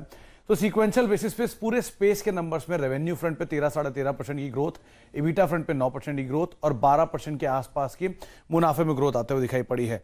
ऑर्डर इनफ्लोस काफी साउंड रहे हैं, इनपुट कॉस्ट का इंपैक्ट देखने को मिला, लेकिन क्योंकि सिचुएशन वाइज पहले से बहुत बेटर सिनेरियो बना तो इसमें बढ़िया प्लेयर, जो बड़े प्लेयर हैं एलएनटी जैसे, उनकी तरफ से एक आउट परफॉर्मेंस बनते हुए दिखाई पड़ी। दूसरी तरफ आते हैं बैंक्स, और बैंक्स को भी फर्दर 2 हिस्सों में आप सेग्रीगेट करिए, प्राइवेट बैंक्स और पीएसयू बैंक्स। प्राइवेट बैंक्स के नंबर्स अच्छे रहे, 6% के आसपास की ग्रोथ एनआई फ्रंट पर, पीबीटी 3-3.5-4% के आसपास, मुनाफा 37%, कंसेंसस बढ़ा। 2 बड़े लीडर इसमें रहे, एचडीएफसी बैंक और आईसीआईसीआई बैंक, बहुत ही शानदार नंबर। और फिर एक्सिस बैंक और इंडसइंड बैंक की तरफ से भी सपोर्ट आता हुआ दिखाई पड़ा। तो प्राइवेट बैंक के नंबर बेहतर। एक और सरप्राइज आया पीएसयू बैंकिंग बास्केट की तरफ से, जहां पे एनपीए में एक स्ट्रॉन्ग गिरावट देखने को मिली। Numbers wise 5.5% NII growth, PBT 1.5% और मुनाफे फ्रंट पे भी करीब 1.5% से 2% की बढ़त रही। SBI, union bank, bank of India, PNB, कोई भी ऐसा पीएसयू बैंक उठा लीजिए, एसेट क्वालिटी ईज आउट और नंबर्स में इंप्रूवमेंट आता हुआ दिखाई पड़ा। इसके अलावा आईटी, ये एक और ऐसा सेक्टर है, इसके नंबर्स बेटर थे, हालांकि बहुत हद तक डिस्काउंटेड थे, इसलिए शेयर के भाव में वो चीज नहीं दिखाई पड़ी, लेकिन 6% के आसपास की रेवेन्यू ग्रोथ, 4% के आसपास की एबिट ग्रोथ और करीब करीब 4% की पैट ग्रोथ। यहां पर डॉलर रेवेन्यू कंसेंसस करीब करीब 3 से लेकर 6% के आसपास की ग्रोथ दिखा कर गया और बढ़िया डील पाइपलाइन बनी। तो ये सेक्टर बेहतर साइड पे आते हुए दिखाई पड़े। कुछ कमजोर नंबर जो रहे वो रहा सीमेंट। इनपुट कॉस्ट का सीधा इंपैक्ट और वो कंपनियों के मार्जिन पे हिट हुआ। प्राइस हाइक का इंपैक्ट अगले क्वार्टर में आएगा, तो इस क्वार्टर में इंपैक्ट रहा नहीं। 9% की रेवेन्यू ग्रोथ, 12% डिक्लाइन इबिटा में और 30% के आसपास कंसेंसस पैट में एक गिरावट देखने को मिली। कंज्यूमर ड्यूरेबल दूसरा नाम, सीजनल बिजनेस, करीब करीब 8% की रेवेन्यू ग्रोथ, 2% के आसपास डिक्लाइन इबिटा में और मुनाफे फ्रंट पे करीब करीब 7% का गिरावट। फार्मा हाई बेस का इंपैक्ट यहां पर भी रहा, करीब करीब 1.5% की रेवेन्यू ग्रोथ में गिरावट, रफली 7% इबिटा टूटा और मुनाफा भी 11% टूटता हुआ दिखाई पड़ा। तो 3 ऐसे सेक्टर थे जहां प्रेशर देखने को मिला। मिला जुला रुझान था केमिकल में और मेटल में। केमिकल में खासतौर से कुछ कंपनियों के नंबर्स बहुत बेहतर थे और कुछ के नंबर ढीले थे। 7% रेवेन्यू बढ़ा, 1.5% इबिटा में बढ़ा, 1.5% के आसपास पैट बढ़ा। और मेटल में जहां पर हिंडाल्को के नंबर बेहतर रहे, टाटा स्टील के नंबर बेटर साइड पर रहे, डेट रिड्यूस किया, जीएसपीएल के नंबर बेटर थे। 5% रेवेन्यू ग्रोथ, 9% इबिटा में डिक्लाइन और करीब करीब 22% मुनाफे में गिरावट आते हुए दिखाई पड़ी। अब 5 कंपनियों के 3 फेरे आपके सामने आएंगे। पहले वो 5 कंपनियां जिनकी प्रॉफिटेबिलिटी ग्रोथ सबसे बेहतरीन आते हुए दिखाई पड़ी। उसमें नाम आता है टाइटन का, डिवी स्लैब का, एसबीआई लाइफ, बजाज फाइनेंस और यूपीएल। ये वो 5 नाम हैं जिनके सबसे बेहतरीन नंबर लार्ज कैप में आते हुए दिखाई पड़े। जिनकी मीडियम टाइप ग्रोथ रही प्रॉफिटेबिलिटी में, उसमें HDFC Bank, ITC, Infosys, HCL Tech और सन फार्मा। मीडियम साइड पे इनके नंबर्स इस क्वार्टर में देखने को मिला, लेकिन नंबर्स इनके भी खराब नहीं थे। कुछ कमजोर नंबर जो देखने को मिले उसमें सीमेंट से अल्ट्राटेक, जहां थोड़ा बहुत प्रेशर आता हुआ दिखाई पड़ा। हीरो मोटोकॉर्प, एक चिप शॉर्टेज का इंपैक्ट, सेमीकंडक्टर शॉर्टेज का इंपैक्ट। श्री सीमेंट, ब्रिटानिया और सिप्ला, ये कुछ ऐसे नंबर रहे जहां पर थोड़ी बहुत कमजोरी आते हुए दिखाई पड़ी इस तिमाही के नंबर में। तो ये 15 कंपनियां जिनके ऊपर नंबर्स के आधार पर एटलीस्ट आप नजर बनाकर रख सकते हैं। ओके, तो ये परफॉर्मेंस रहा। बहुत बहुत शुक्रिया एक डिटेल्ड नंबर क्रंचिंग और एक आउटपुट बताने के लिए कि कहां पर बढ़िया प्रदर्शन। लेकिन वो प्लेट आपकी स्क्रीन पर एक बार फिर लेकर आएंगे, वो कंपनियां जिनका सबसे ज्यादा मुनाफे में ग्रोथ देखने को मिली है, जो टॉप परफॉर्मर्स रहे हैं थर्ड क्वार्टर के। Titan, Divi's lab, SBI life, Bajaj finance और यूपीएल। राजेश अग्रवाल, इस पैक में या फिर इन 5 कंपनियों में अगर आपने एक ट्रेड इस समय लेना हो, इस समय परसू करना हो, वो क्या रहेगा? देखिए, बहुत कठिन चॉइस है क्योंकि सारी कंपनियां अपने आप में अच्छी है, नंबर्स अच्छे आए थे, बट सिर्फ एक ही को अगर चुनना हो इस वक्त तो मैं समझता हूँ एसबीआई लाइफ बेहतर स्थिति में है। क्योंकि अगर आप देखें तो एक तो पेनिट्रेशन लो है इंश्योरेंस का, जैसे हम सब जानते हैं। ब्रांड बहुत स्ट्रांग है एसबीआई के पेरेंटेज होने के कारण से। डिस्ट्रीब्यूशन नेटवर्क बहुत अच्छा है। अवेयरनेस जाग रही है, कोरोना के बाद लोगों को इंश्योरेंस करवाने की इच्छा जागृत हो रही है। और सबसे बड़ी बात है कि इनका जो प्रोटेक्शन बिजनेस है उस पर फोकस होने के कारण से मार्जिन्स में सुधार होता हुआ नजर आ रहा है। मुझे लगता है कि आने वाले दिनों में रिजल्ट्स और ज़्यादा बेहतर होंगे, क्योंकि जो यूरोप में इनके फोकस कम होता जा रहा है ना, वहाँ से भी मार्जिन्स पे पॉजिटिव इम्पैक्ट पड़ेगा। तो सारे पायदान पे खड़ी उतरती है। मैं समझता हूँ कि इस पूरे पैक में जो अभी सुमित ने 5 कंपनियाँ बताई उसमें एसबीआई लाइफ बहुत बेहतर पड़ता है। राजेश जी, आप भी बहुत ही जाने माने रिसर्चर हैं और सारे नतीजे कई बार एनालाइज करते हैं। तीसरी तिमाही के बाद आप बताइए, कहीं पर आपके ब्रोकिंग हाउस ने कुछ अपग्रेड्स किए हो स्टॉक्स में, खासकर मिड कैप स्पेस में, तो वो भी चर्चा कीजिए। देखिए, मिड कैप स्पेस में हमने इन तिमाही नतीजे होने के बाद अभी भी हमारे यहाँ कामकाज चल रहा है, लेकिन जो फिलहाल 1-2 कंपनियां पे हमने ऑलरेडी रिलीज कर दिया है उसकी चर्चा करूं तो एक एलजी बालाकृष्णन करके कंपनी है जो कि रोल ऑन करके चेन बनाती है और एक तरीके से मार्केट लीडर है। उनके नतीजे बहुत ज़्यादा बेहतर आए और मुझे लगता है कि आने वाले दिनों में 65 से 70 रुपए की अर्निंग्स डिक्लेयर करेगी और उस लिहाज से हम समझते हैं कि बहुत ही सस्ते वैल्यूएशन पे ये ऑटो इंसिलरी की कंपनी मिल रही है एलजी बालाकृष्णन। दूसरी कंपनी की बात कर तो स्टील स्पेस से ही कहा जाए, मेटल स्पेस से रेदर, तो 2 कंपनियां दोनों हमारे कलकत्ते की हैं। एक माइथन एलॉयज है जिसके नतीजे बहुत ज़्यादा शानदार आए और मुझे लगता है कि वहाँ बहुत बड़ी बढ़त हो सकती है इस कारण से भी क्योंकि उनके नॉर्थ ईस्ट में जो रिजर्व्स हैं वो बहुत वैल्यूएबल है। और दूसरे श्याम स्टील की रहेगी, श्याम मेटालिक्स की, तो उसमें अगर आप देखें तो उनके खुद के पावर होने के कारण से उनके पावर कॉस्ट की बहुत ज़्यादा बचत होती है और डेट बिल्कुल भी नहीं है कंपनी में, रेदर कैश पॉजिटिव है। तो मैं समझता हूँ कि ये कुछ एक कंपनियां मिड कैप स्पेस में है जहाँ भी हमने किया है, बाकी के लिए हमारे यहाँ कामकाज चल रहा है। तो 3 स्टॉक्स मिड कैप स्पेस में नतीजों के बाद आपको छलनी में जब डले तो पसंद आते हुए दिख रहे हैं राजेश अग्रवाल साहब की तरफ से।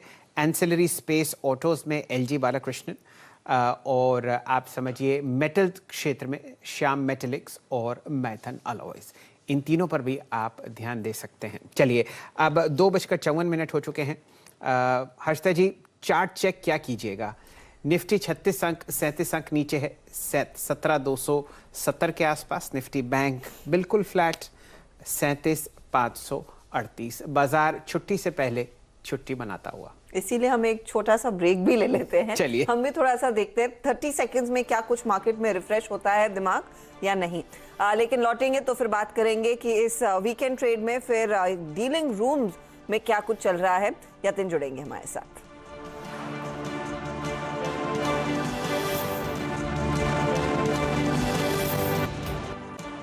ब्रेक में जाने से पहले आपने हर्षदा जी को चर्चा करते हुए देखा था मेन इंडिसेस के बारे में। बिल्कुल सही मौका, एडवांस डिक्लाइन रेशियोज भी देख लीजिए। ब्रॉडर मार्केट्स में भी कोई खास मोमेंटम नहीं और कंट्रीब्यूटरी प्लेट्स निफ्टी और बैंक निफ्टी की आपके सामने प्रस्तुत हैं। फिलहाल आप देखिए 1:2.5, यानी कि समझिए आप 5 गिरने वाले शेयर हैं और 2 बढ़ने वाले शेयर्स हैं आपके सामने स्क्रीन पर। और अगर आप निफ्टी में देखें तो ये वीकनेस आते हुई UltraTech cement, Bajaj finance, Reliance industries और इन्फोसिस की तरफ से। और अगर आप यहाँ पर देखना चाहते हैं कौन से काउंटर्स मजबूत हैं तो आपको राय, HDFC, L&T, SBI लाइफ और TCS पर आती हुई दिख ही रही है सुबह से। ये तो हाल है हमारा फिलहाल निफ्टी के लिए। 3 बजने में अभी भी 4 मिनट हैं और यतिन जी आपके सामने स्टूडियो में पधार चुके हैं, माइक अप हो ही रहे हैं। ये निफ्टी बैंक का हाल आपके सामने, बिल्कुल फ्लैट ट्रेड, और आप देख रहे हैं बहुत ही मामूली सा हरा या लाल निशान आपके सामने, बराबर की टक्कर 6 और 6 की आपको दिख रही है फिलहाल स्क्रीन पर। हर्षदा जी, चलिए तो यतिन से पूछते हैं डीलिंग रूम में क्या फिलहाल हो रहा है, अब ट्रेड्स किस तरह के लिए जा रहे हैं। ज्यादातर समय डीलर्स भी काफी स्ट्रेस थे कि कुछ है ही नहीं। मुझे लगता है वीरो ने बहुत सही टाइम पर छुट्टी ली है। हाँ, उनसे निश्चिंत शख्स में मुझे नहीं लगता है इस मार्केट में होगा, क्योंकि हर रोज स्क्रीन देखकर परेशान नहीं होना है जी। बताइए डीलिंग रूम में क्या कुछ चर्चा में है? तो हर्षदा, अगर हम इस मार्केट को एडजेक्टिव्स दें आज के दिन पे तो एक लैकलस्टर, डल, बोरिंग, रेंज बाउंड बाजार आपको होता हुआ दिखाई दे रहा है। तो बाजार की अगर आप बात करें तो वॉल्यूम्स भी लो और इंटरेस्ट भी लो। कहीं ना कहीं डीलिंग रूम्स भी यही सोच के आज बातें कर रहे हैं कि 3:30 कब बजें और वीकेंड कब शुरू हो जाए। तो बहुत ही लैकलस्टर ट्रेड है। लेकिन फिर भी अगर रिकमेंडेशंस की बात करें तो 2 स्टॉक्स उनके जहन में आते हैं। एक L&T, ऑब्वियसली वो ग्रीन एनर्जी के न्यूज़ के पीछे आज स्टॉक में काफ़ी ट्रैक्शन भी देखने को मिल रहा है। बट इन जनरल अगर हम देखें तो स्टॉक काफ़ी मजबूती आपको लोअर लेवल्स पे दिखा रहा है। इनफैक्ट डीलिंग रूम्स को लगता है कि 1900 से लेकर 1925 तक के लेवल फिर से एक बार आपको स्टॉक पे देखने को मिलने चाहिए। और ओपन इंटरेस्ट में भी लगभग आज 4% का एडिशन हुआ। 6 लाख शेयर्स रफली अगर आप देखें फरवरी सीरीज में ऐड होते हुए दिखाई दे रहे हैं तेजी की तरफ। इसके अलावा HDFC लिमिटेड थोड़े दिनों पहले भी हमने बात की थी और देखिए स्टॉक में किस हिसाब से मजबूती है। स्टॉक ने एक 52 वीक लो लगाया और उसके बाद हम कंटिन्यूस बाउंस बैक देख रहे हैं। सपोर्ट लिया है स्टॉक ने और कहीं ना कहीं डीलिंग रूम्स को लगता है कि पोजिशनली यहाँ बने रहें। शायद 2480 और 2500 तक के लेवल्स भी आपको यहाँ देखने को मिल सकते हैं शॉर्ट टर्म में अगर बाजार ठीक रहा तो। ओपन इंटरेस्ट की बात करें तो आज टॉप ओपन इंटरेस्ट गेनर है। लार्ज कैप की बात करें तो 8% का ओपन इंटरेस्ट में एडिशन हुआ है। HDFC में जनरली इतना बड़ा मोमेंटम ओपन इंटरेस्ट में नॉर्मल डेज पे नहीं दिखता, तो कहीं ना कहीं इंस्टीट्यूशनल एक्टिविटी इसमें जाहिर सी दिख रही है और लोअर लेवल्स पे खरीदारी दिख रही है। तो ये एक ट्रेड जो उभर कर आ रहा है और चमकता सितारा है ऐसे एकदम डल बाजार में, जहां पर एक्शन बनता हुआ दिखाई दिया 1.5% ऊपर। शुक्रिया यतिन इस अपडेट के लिए। HDFC पर वैसे राजेश सातपुते ने कॉल दिया था, लेकिन NBFCs में ज्यादातर जानकार जो हमारे साथ जुड़े हैं उनकी ये टॉप पिक साबित हुआ है फंडामेंटली। राजेश अग्रवाल, आपके भी थम्स अप है या डबल थम्स अप है HDFC को?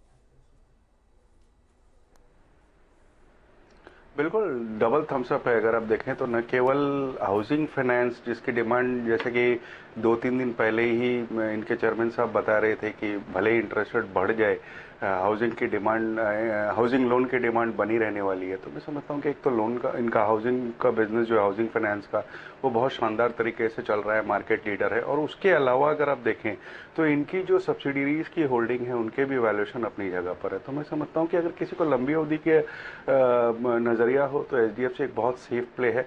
इसके अलावा अगर एनबीएफसी स्पेस में ही देखना हो तो फ्रंट लाइन की बात करूँ तो बजाज फिनसर्व, जो कि पूरे गैमेट ऑफ फाइनेंशियल सर्विसेज में है, फिर वो चाहे इंश्योरेंस हो या एएमसी बिजनेस में जहाँ वो लाइसेंस मिल चुका है, वो सब चीज़ों के कारण से बजाज फिनसर्व अच्छा है। और एक थोड़ी छोटी कंपनी में बात करूं तो मुझे लगता है कि पूनावाला फिनसर्व, ये 3 ऐसी कंपनियां जहां पर एनबीएफसी स्पेस में ध्यान रखना चाहिए। एनबीएफसी स्पेस में कई opportunities, of course top pick HDFC, लेकिन बजाज फिनसर्व, पूनावाला फाइनेंस जैसी अपॉर्चुनिटीज भी हैं। अच्छा, एक और ट्रेड जिस पर मैं आपसे फंडामेंटल राय लूंगी, फिर हमारे बाकी जानकारों से तकनीकी तौर पर इंडेक्स में अगले हफ्ते के लिए क्या ट्रेड एक्सपेक्ट किया जाए उसकी बात करेंगे। एलएनटी, जो यतिन भी कह रहे थे, और एलएनटी एक बड़ा प्लेयर साबित होगा राजेश अग्रवाल ग्रीन हाइड्रोजन वाले बिजनेस में। कंपनी का मैनेजमेंट कहता है कि यहाँ पर 4 गुना ज्यादा इन्वेस्टमेंट लगेगा ग्रीन हाइड्रोजन में versus the regular hydrocarbon business. तो एक अपॉर्चुनिटी है, और उस लिहाज से कैपिटल गुड स्टॉक्स में कौन क्या कंट्रीब्यूट करेगा उस पर अभी से लोग रिसर्च करना शुरू कर रहे हैं। लेकिन आप ये ग्रीन हाइड्रोजन बिजनेस को कैसे इवैल्यूएट कर रहे हैं? क्या सबसे बड़ा बेनिफिशियरी एलएनटी रहेगा या फिर इसको अलग अलग हिस्सों में बांट कर देखेंगे? देखिए, ये जो नई पॉलिसी कल अनाउंस हुई और उसके बाद लोग कयास लगाने लगे, मैं समझता हूँ कि अभी बहुत जल्दबाजी होगी किसी कंपनी के ऊपर ये फोकस करना कि इसको कितना बेनिफिट होगा। लेकिन ये इसमें कोई डाउट नहीं है कि Larsen would be the biggest beneficiary out of the entire space, क्योंकि जो भी लगाएगा उसे लार्सन के थ्रू से करना है। दूसरे अगर आप देखें तो अगर उस ग्रीन एनर्जी वाली बात को मैं साइड में रख भी दूँ तो भी अगर आप देखें तो कंपनी बहुत शानदार है। अगर आपको भारतीय इकोनॉमी में विश्वास है, जो कि बजट में इतने सारे अनाउंसमेंट हुए, इंफ्रास्ट्रक्चर पर जोर, केपेक्स बढ़ाया गया, उन सब चीज़ों के मद्देनजर आप देखेंगे तो लार्सन सबसे बड़ा बेनिफिशियरी होगा। 3 ट्रिलियन के ऊपर की ऑर्डर बुक है। इतने खराब बाजार में भी क्वार्टर ऑन क्वार्टर अच्छे ऑर्डर इनफ्लोज आए हैं और मुझे लगता है कि आगे आने वाले दिनों में बहुत अच्छा परफॉर्म कर सकता है। इस बात को भी हमें ध्यान रखना पड़ेगा कि बहुत अंडर परफॉर्मेंस दिखाई है स्टॉक ने, कई दिनों से कुछ चला ही नहीं अगर पूरे बाजार के साथ कंपेयर किया जाए। साल भर में हमारा नजरिया है कि स्टॉक 2200 रुपए के तक के टारगेट आपको दे सकता है। तक के लेवल्स देखने को मिलेंगे। एलएनटी एक टॉप ट्रेड साबित हो सकता है गोइंग फॉरवर्ड। धीमा रहा है लेकिन स्टॉक में अब पोटेंशियल अनवेल होता हुआ दिखाई दे रहा है। 3 बज चुके आखिरी आधे घंटे का कारोबार, लेकिन सवाल यही है कि आज के दिन जो भी ट्रेड हो रहा है वो अगले हफ्ते पर किस तरह का असर डालेगा। एक तो ओवरहैंग रहेगा कि ओवर द वीकेंड क्या उभर कर आता है रशिया और यूक्रेन वाले मामले में। दूसरी तरफ जैसे जैसे हम उस रशिया और यूएस की मीट के करीब जाएंगे वॉलेटिलिटी बढ़ेगी। माइनस 17,200 का पुट, ये 2-3 दफा इसका जिक्र हुआ था कल के सत्र में। आज भी हम देख रहे हैं 17,300 से ज्यादा दूरी बनती हुई जब भी दिखाई देती है एक हल्का सा पुश आता है और 17,300 के आसपास ही मार्केट टिक रहा है। ये 17,200 के पुट आप स्क्रीन पर लेकर आएंगे इस महीने के अंत वाला, उसमें क्या अपॉर्चुनिटी अभी भी आपको दिखाई दे रही है? बिल्कुल दिखाई दे रही है। देखिए, जब तक निफ्टी अपने 50-डे मूविंग एवरेज को ब्रेक ना करे, उसके ऊपर ना निकले, कॉशियस रहने की जरूरत है। और कॉशियस रहने की अगर आपको कॉशियस रहना है तो आपको पुट खरीद के जरूर जाना चाहिए। तो जो 2 चॉइसेस हैं, या तो 17,300 का पुट खरीदें, वो मेरा प्रेफरेंस रहेगा, क्योंकि एट द मनी आखिरी हफ्ता है पिछला जो नेक्स्ट पीक है, तो मेरे हिसाब से एट द मनी पे रहना बेहतर रहता है। तो बिल्कुल 17,300 या 17,200 दोनों में आपकी चॉइस है, आप जो खरीदना चाहें। लेकिन 17,300 का पुट अगर खरीद रही है तो स्टॉप लॉस रखिए 140 रुपए का। मेरा समझना है कि यहाँ पर करीब 300 रुपए तक के भाव देखने को मिलेंगे। और 17,200 के पुट के लिए 120 रुपए का स्टॉप लॉस रखें और ऊपर की तरफ 225 रुपए की टारगेट सेट करें। तो दोनों में ट्रेड्स बनते दिखाई दे रहे हैं। मानस कह रहे 17,300 पर रहेंगे तो ज्यादा बेहतर रहेगा, वो एट द मनी पुट है, रिस्क कम होगा उस पर्टिकुलर ट्रेड में।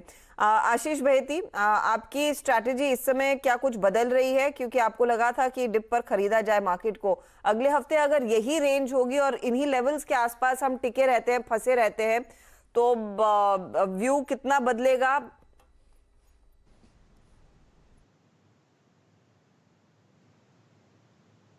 का ऑडियो म्यूट है।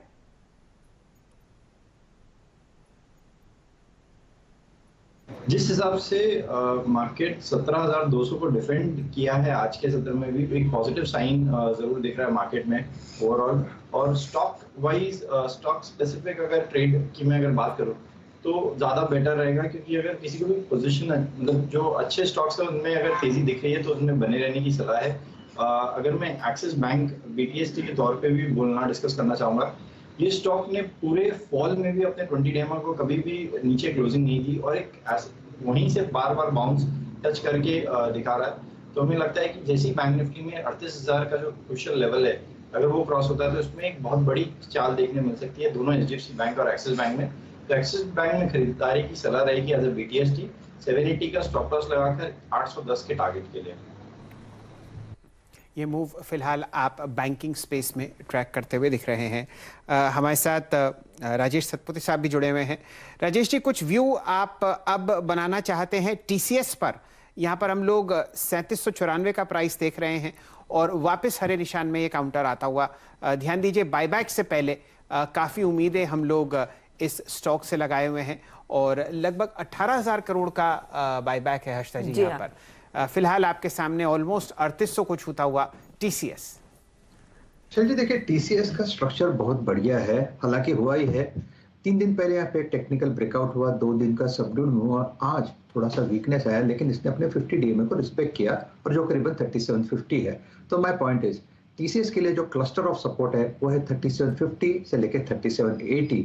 जब तक ये रेंज इंटैक्ट है तब तक मुझे लगता है TCS में घबराने की जरूरत नहीं है। मैं भी मानता हूँ यहाँ पे होल्ड बनता है। सामने इसका जो टारगेट है वो रहेगा 3830, जैसे कि माना जी ने भी कहा कि वो एक इंपॉर्टेंट रेजिस्टेंस है 3830 3840। लेकिन बायस पॉजिटिव है, अगर आपके पास पोजीशन है तो बने रहे, क्योंकि मुझे लगता है इवेंचुअली ये 3950 से 4000 का टारगेट अनफोल्ड कर रहा है। सो TCS रिस्क टू रिवॉर्ड के लिहाज से एग्जैक्टली अपने सपोर्ट पे बैठा है। बिल्कुल, चौथा बायबैक आप TCS को फ्लोट करते हुए देख रहे हैं। सन 2004 अगस्त में इस काउंटर की लिस्टिंग हुई थी और बहुत ही ज़बरदस्त, मेरे ख्याल से हमारे देश के 5 सबसे बड़े वेल्थ क्रिएटर्स यानी कि मल्टी बैगर्स में आपने TCS का शुमार होते हुए देखा है। राजेश अग्रवाल साहब जुड़ेंगे और अब हम लोग चर्चा करते हुए दिखेंगे कि किस हिसाब से TCS का बायबैक काम करता हुआ दिखेगा। राजेश जी, आपसे आपके ब्रोकरेज हाउस में जो भी आपके निवेशक हैं उन्होंने ज़रूर TCS अपने पोर्टफोलियो में जोड़ा होगा आपकी ख़रीदारी की राय के बाद। बताइए किस तरीके से आप उन लोगों को नेविगेट करवा रहे हैं इस बायबैक की पॉसिबिलिटीज़ से। मेरे ख्याल से अगर आप 2 लाख रुपए से कम के शेयर आपके पास हैं तो आप रिटेल कोटा में हिस्सा ले सकते हैं। क्या क्या स्ट्रैटेजीज और क्या क्या आउटलुक TCS के बायबैक में आपके हैं राजेश जी? शैल जी, आपने एक बिल्कुल सही कहा कि 2 लाख के नीचे के जो भी शेयर होल्डर है ना, उनको रिटेल कैटेगरी में डिफाइन होगा। और पिछले जो भी इस कंपनी के बायबैक हुए हैं उस पर अगर हम नज़र डालें तो 100% के आसपास की एक्सेप्टेंस रेशियो हो गई थी। इस वक्त अगर हम वर्स्ट के सिनेरियो में ये मान के चले ना कि 50% के ऊपर की अगर एक्सपेक्टेशन आती है, जो कि मेरे हिसाब से तो 70% के ऊपर की आएगी, लेकिन अपने सेफ साइड में 50% के ऊपर की भी मानते हैं तो निवेशकों को अच्छा खासा फायदा होगा, क्योंकि बाजार उसके बाद थोड़ा करेक्ट करेगा इनके भाव। तो अगर पूरा कैलकुलेट करके देखा जाए तो अच्छा रिटर्न बैठता है।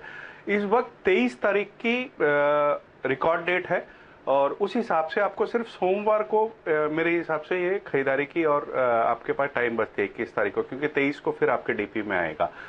तो मैं समझता हूँ आज और सोमवार ये 2 दिन बिल्कुल खरीदारी करनी चाहिए, बल्कि सेफ साइड में तो आज ही खरीदारी कर लेनी चाहिए, क्योंकि एक्सेप्टेंस रेशियो पहले जैसे मैंने कहा 100% के आसपास हो चुका है, तो अभी भी पूरी उम्मीद है।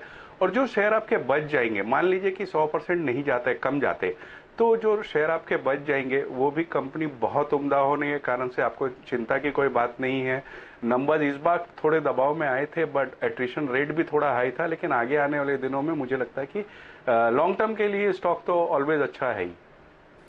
यहाँ पर 2-3 बातें हर्षदा जी आपको जोड़ना चाह रहे हैं। इनफैक्ट क्योंकि अट्रिशन रेट की बात की, कल ही हम नैस्कॉम के वाइस प्रेसिडेंट से बात कर रहे थे और जो टीसीएस के प्रेसिडेंट भी हैं उन्होंने यही इंडिकेशन दिया था कि वो अब अट्रिशन रेट का पीक आ चुका है, अब यहाँ से स्थिति इंप्रूव होगी। तो अगले मैक्सिमम 3 क्वार्टर्स में ये नंबर्स थोड़े से नॉर्मलाइज होंगे।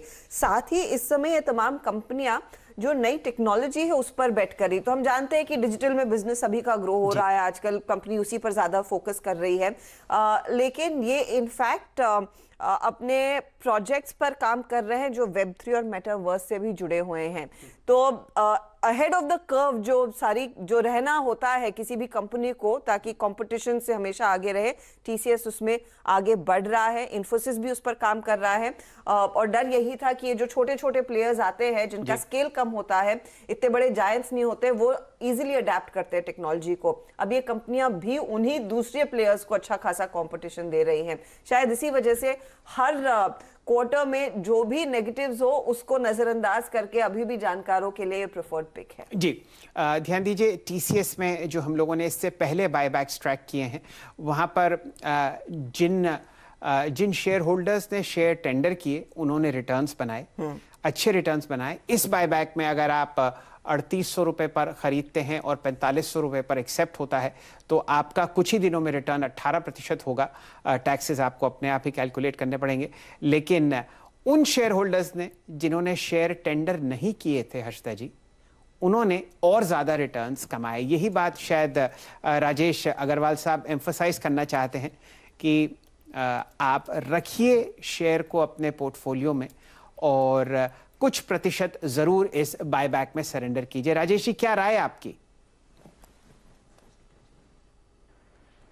जी बिल्कुल सही कहा आपने। मैं रेदर जो एचएनआई कैटेगरी के निवेशक है ना, उनको तो हमने यही सलाह दी कि आप पार्टली अप्लाई कर दीजिए, बट रिटेल निवेशकों को हमने लगातार यही सलाह दी है कि आपके जो 2 लाख के नीचे की है होल्डिंग 50 शेयर के आसपास, उसे आपको पूरा सबमिट कर देना है।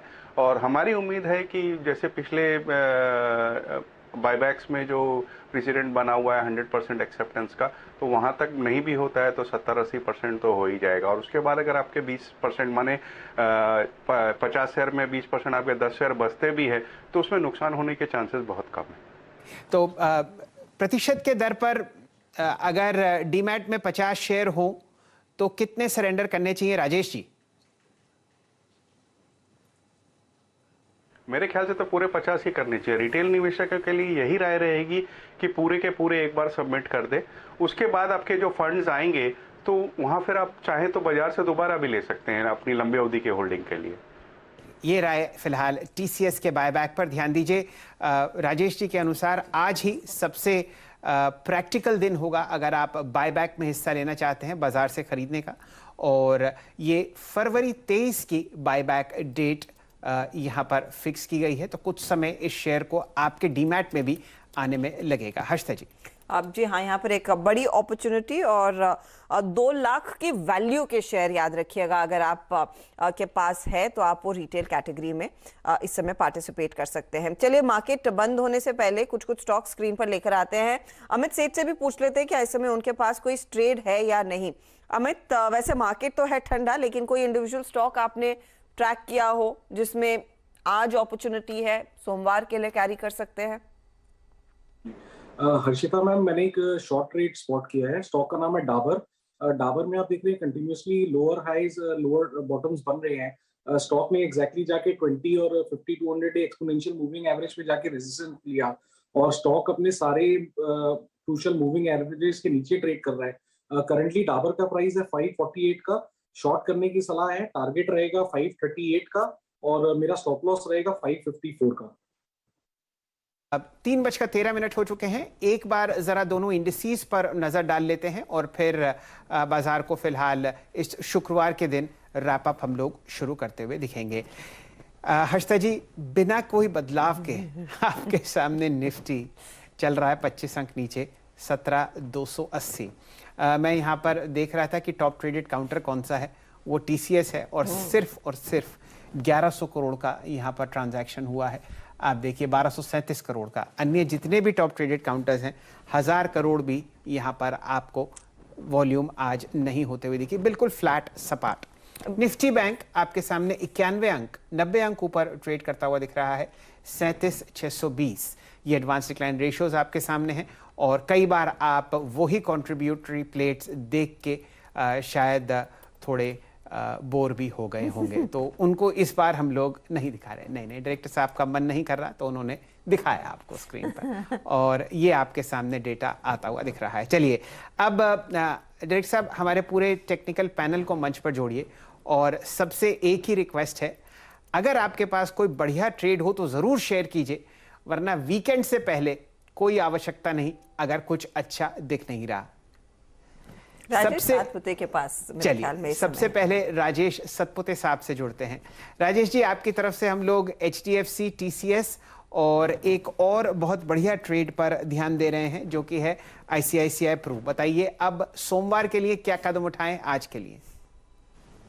सर जी देखिए, ये काउंटर्स तो डेफिनेटली अच्छे हैं। जैसे कि मैंने और एक जोड़ा था वो है हिंदुस्तान लीवर, अभी भी अच्छा लगता है, 2300 2310 यही लेवल का था, तो लीवर तो मैं डेफिनेटली लेके जाऊंगा। सर जी थोड़ा सा मैंने, आप कह सकते हैं मैंने BTST नहीं देना है तो प्रोबेबली एक अपडेट देना है, ऐसे आप कह सकते हैं।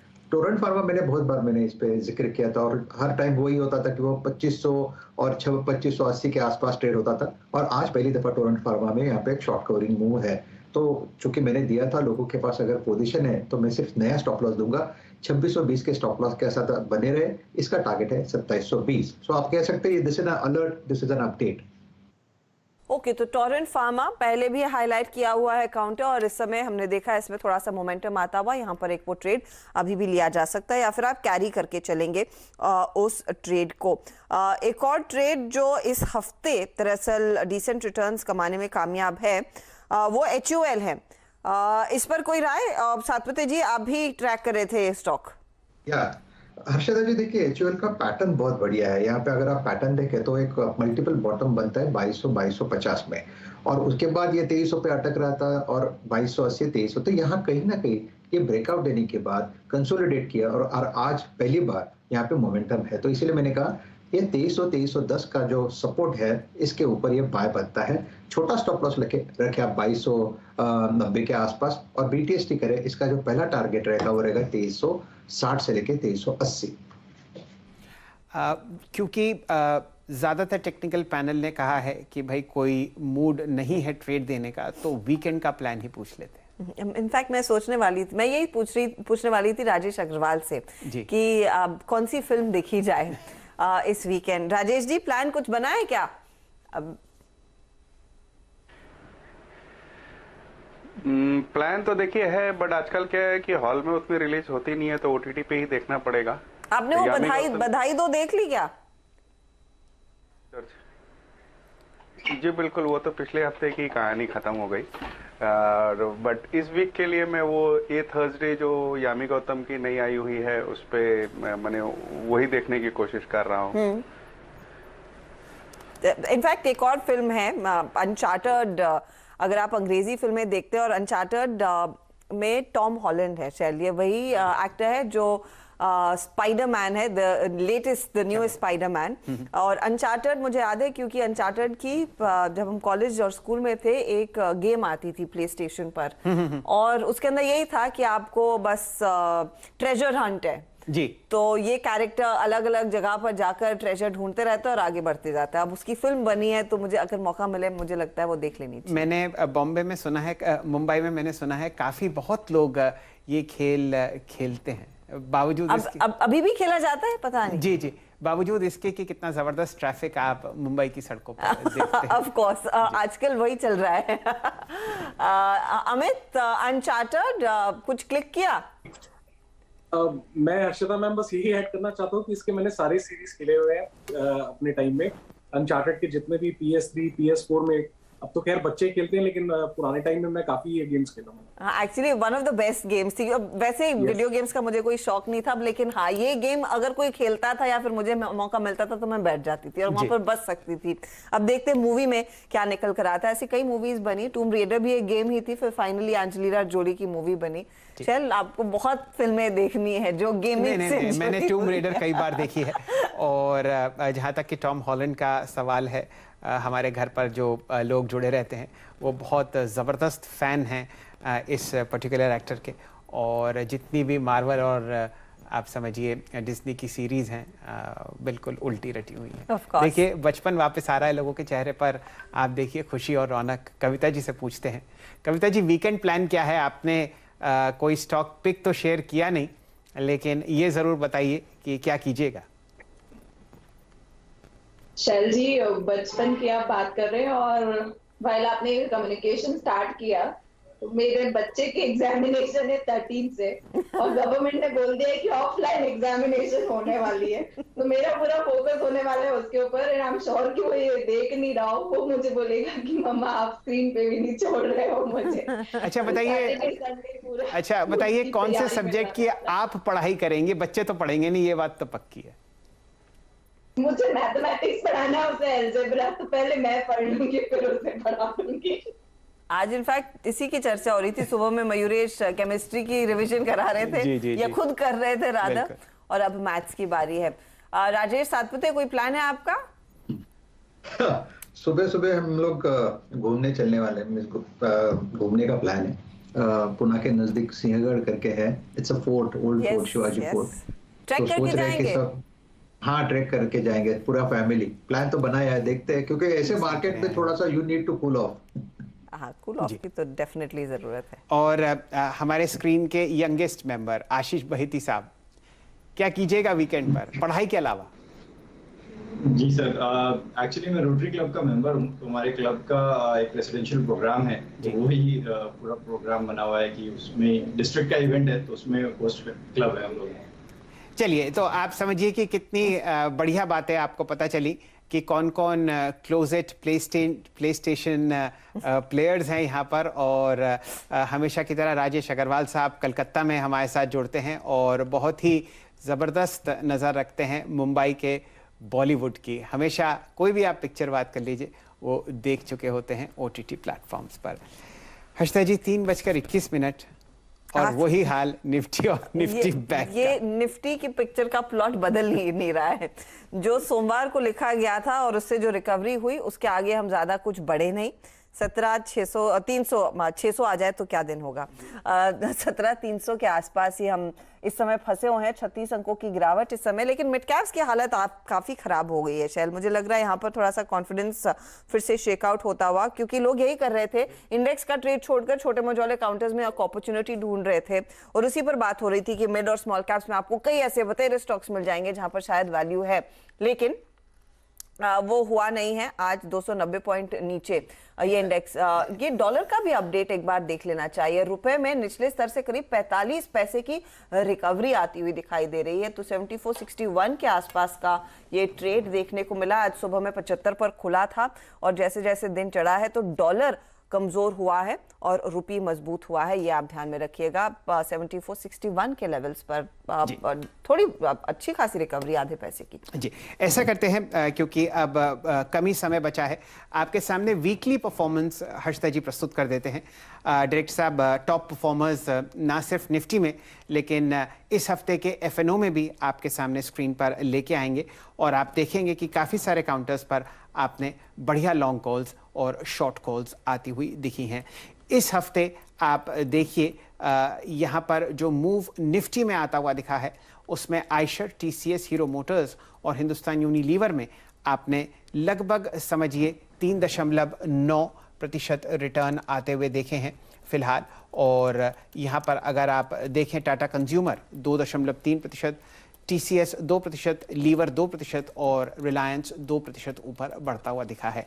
गिरने वाले काउंटर्स में आपने पावर ग्रिड में एक कट आते हुए देखा।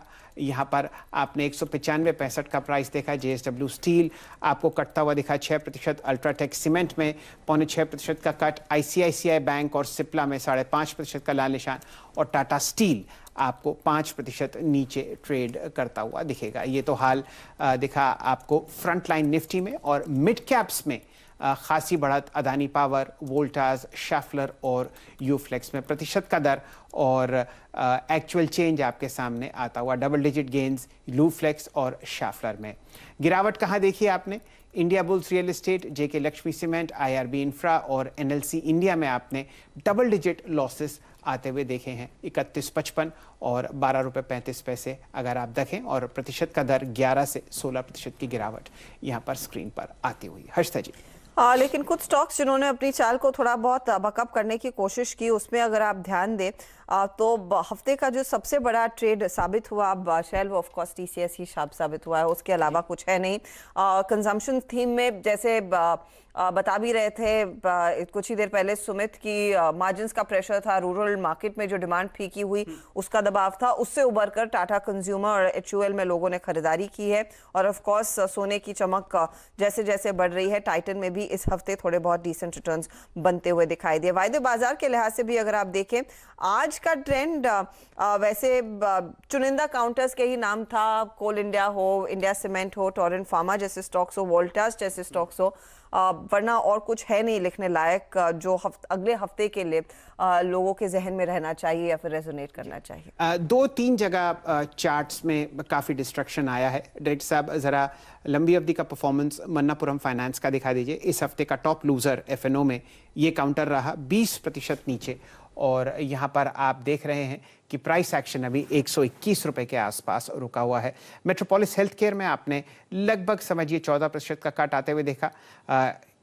हिंद कॉपर और पिरामल एंटरप्राइजेस भी आपको फिलहाल गहरे लाल निशान में FNO में बंद होते हुए दिख रहे हैं। स्टॉक्स जहां पर अच्छा मोमेंटम आप देख रहे हैं इस हफ्ते FNO में, वो है क्यूमिंस, जिस पर काफ़ी आपने चर्चाएं लॉन्ग साइड पर आते हुए देखी।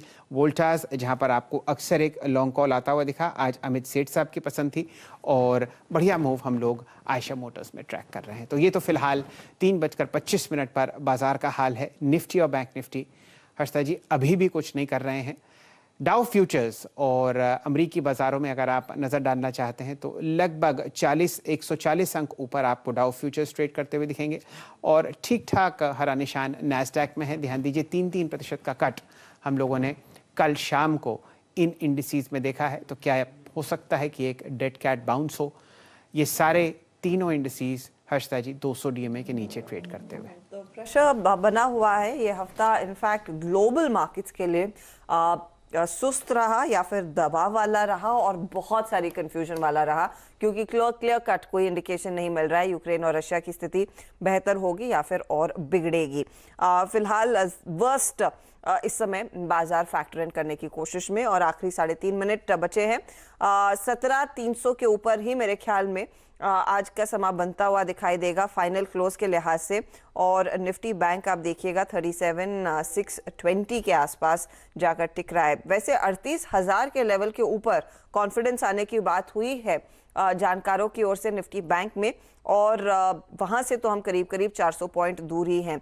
लेकिन आखिरी आधे घंटे में 17,300 नहीं टिक पाना, यही एक इंडिकेशन है कि कॉन्फिडेंस नहीं है और कोई चांस नहीं लेना चाहता है कि तेजी का ट्रेड कैरी किया जाए। चुनिंदा बैंकों में ये जो रिकवरी आई उसमें कोटक, एक्सिस जैसे काउंटर्स का योगदान, SBI का योगदान, HDFC बैंक जैसे स्टॉक्स का योगदान, लेकिन यहाँ पर बड़े मूव्स नहीं है। बहुत ही हल्की सी बढ़त, आधे % से कम के गेंस दरअसल ये बैंक आपको दिखाते हुए नजर आएंगे, भले ही वो इंडेक्स करीब 80-83 पॉइंट ऊपर हो। लेकिन इस पूरे हफ्ते की चाल में सेक्टोरली ध्यान दीजिएगा। IT ने कुछ संभालने की कोशिश की थी, आज आपको फिर से कमजोर दिखाई देगा, और ऑफ कोर्स मेटल्स बार बार धक्का दे रहे थे, क्योंकि जब भी ग्लोबल मार्केट से नेगेटिव खबर आए तो मेटल स्टॉक्स की पिटाई हुई। चलिए 3:27 और अब बेन इंडेक्स का समापन समारोह शुरू करते हैं। आपके सामने आज बाजार में एडवांस डिक्लाइन रेशियो जो रहा वो रहा बेयर्स के फेवर में। लगभग 750 शेयर हरे निशान में और लगभग 1950 आपको लाल निशान में ट्रेड करते हुए दिखे। बिल्कुल फ्लैट क्लोज निफ्टी में, और इस वक्त कोई भी ऐसी उम्मीद नहीं लग रही हर्षिता जी कि ये 17,300 के ऊपर बंद होता हुआ दिखेगा। कोई खास मूवमेंट बैंक निफ्टी में बनी, 70 अंक का इजाफा। निफ्टी का IT इंडेक्स दिन के लो से एक अच्छा बाउंस वापस लाता हुआ दिखा है। यहाँ पर खासी बिक वाली शुरुआती सत्र में थी, और आप देख रहे हैं कि TCS की वजह से यहाँ पर कुछ मदद आपको आती हुई दिख रही है। वैसे तो लाल निशान में क्लोज हुआ है, लेकिन एक बहुत ही अच्छा इंट्राडे बाउंस आपने निफ्टी के IT इंडेक्स में देखा। फिलहाल आपके सामने मिड कैप्स में 1% का कट आता हुआ दिख रहा है, और अगर आप स्मॉल कैप, मिड कैप और लार्ज कैप इंडिसेस देखेंगे, वहाँ पर कोई भी ऐसा मूव नहीं जिसको ट्रैक किया जाए। मेटल्स में 0.5% की गिरावट, फार्मा और एफएमसीजी इंडेक्स भी आपको 0.5-0.25% दाएं बाएं फिलहाल ट्रेड करते हुए दिखेंगे। बिल्कुल भी आप समझिए ऐसा दिन नहीं जहां पर आप कोई ढंग का मूवमेंट लॉन्ग या शॉर्ट साइड पर ट्रैक करें। आपके सामने अब प्रस्तुत है निफ्टी का हीट मैप। यहां पर इंडिविजुअल स्टॉक्स चहकते हुए, इंडेक्स हैवी वेट्स पर ध्यान दीजिए, कितने सारे आपको दिन के उच्चतम ऊपरी पायदान पर दिख रहे हैं। HDFC, L&T, कोटक और आपके सामने एक्सिस बैंक, TCS ऊपरी पायदान पर निफ्टी को फिलहाल सपोर्ट देते हुए, चाहे प्रतिशत का दर कोई खास ना हो। कोल इंडिया बड़ी अच्छी ब्रोकरेज रिपोर्ट्स आपको आती हुई दिखी और इन्होंने मंथली अपडेट दिया जिसमें वॉल्यूम और प्राइस दोनों का इजाफा दिखा। ई ऑक्शंस में भी अच्छा मूव आता हुआ दिखा जो ट्रेडर्स और निवेशकों को खुश करता हुआ। कहाँ कहाँ मुनाफा वसूली आपने होती हुई देखी, आपके सामने ONGC में 2.25% का कट है। अल्ट्राटेक, सिप्ला और M&M में आप देख रहे हैं लगभग 2 से 1.5% का कट। और इसी तरीके से आपके सामने इन्फोसिस, टेक महिंद्रा और अन्य काउंटर्स जो कि IT स्पेस से जुड़े हुए हैं, TCS के अलावा विप्रो भी आप देखिए लाल निशान में बंद होता हुआ, क्योंकि ये हमने मंदी जो इंपोर्ट करी थी वो नैस्डैक से थी। हर्षदा जी, 17,270 के आसपास 35 अंक लौटाता हुआ निफ्टी आज बाजार में। Well, that ends well. 17,270 पर निफ्टी जाकर टिका है। 33 अंकों की गिरावट देखने को मिली है। 28,926 पर मिड कैप इंडेक्स 276 अंकों के नुकसान के साथ, और निफ्टी बैंक 37,584 पर जाकर टिकता हुआ। ये है आज की closing. Of course adjusted data 17,300 के ऊपर आएगा, ये मेरी आज फिर उम्मीद है। कल भी हमने यही कहा था, तो उस पर नजरें डालेंगे। और साथ ही साथ ये हफ्ता इतना मुश्किल रहा है आप लोगों के लिए, हमारे लिए। तो सोचिए खिलाड़ी नंबर 1 में कितनी कोशिश कितनी रंजिश करनी पड़ी हमारे जानकारों को, लेकिन फाइनली कौन विनर साबित हुआ, किस तरह के ट्रेड्स निकल कर आए, उस पर भी एक व्यू लेंगे इस ब्रेक के ठीक बाद।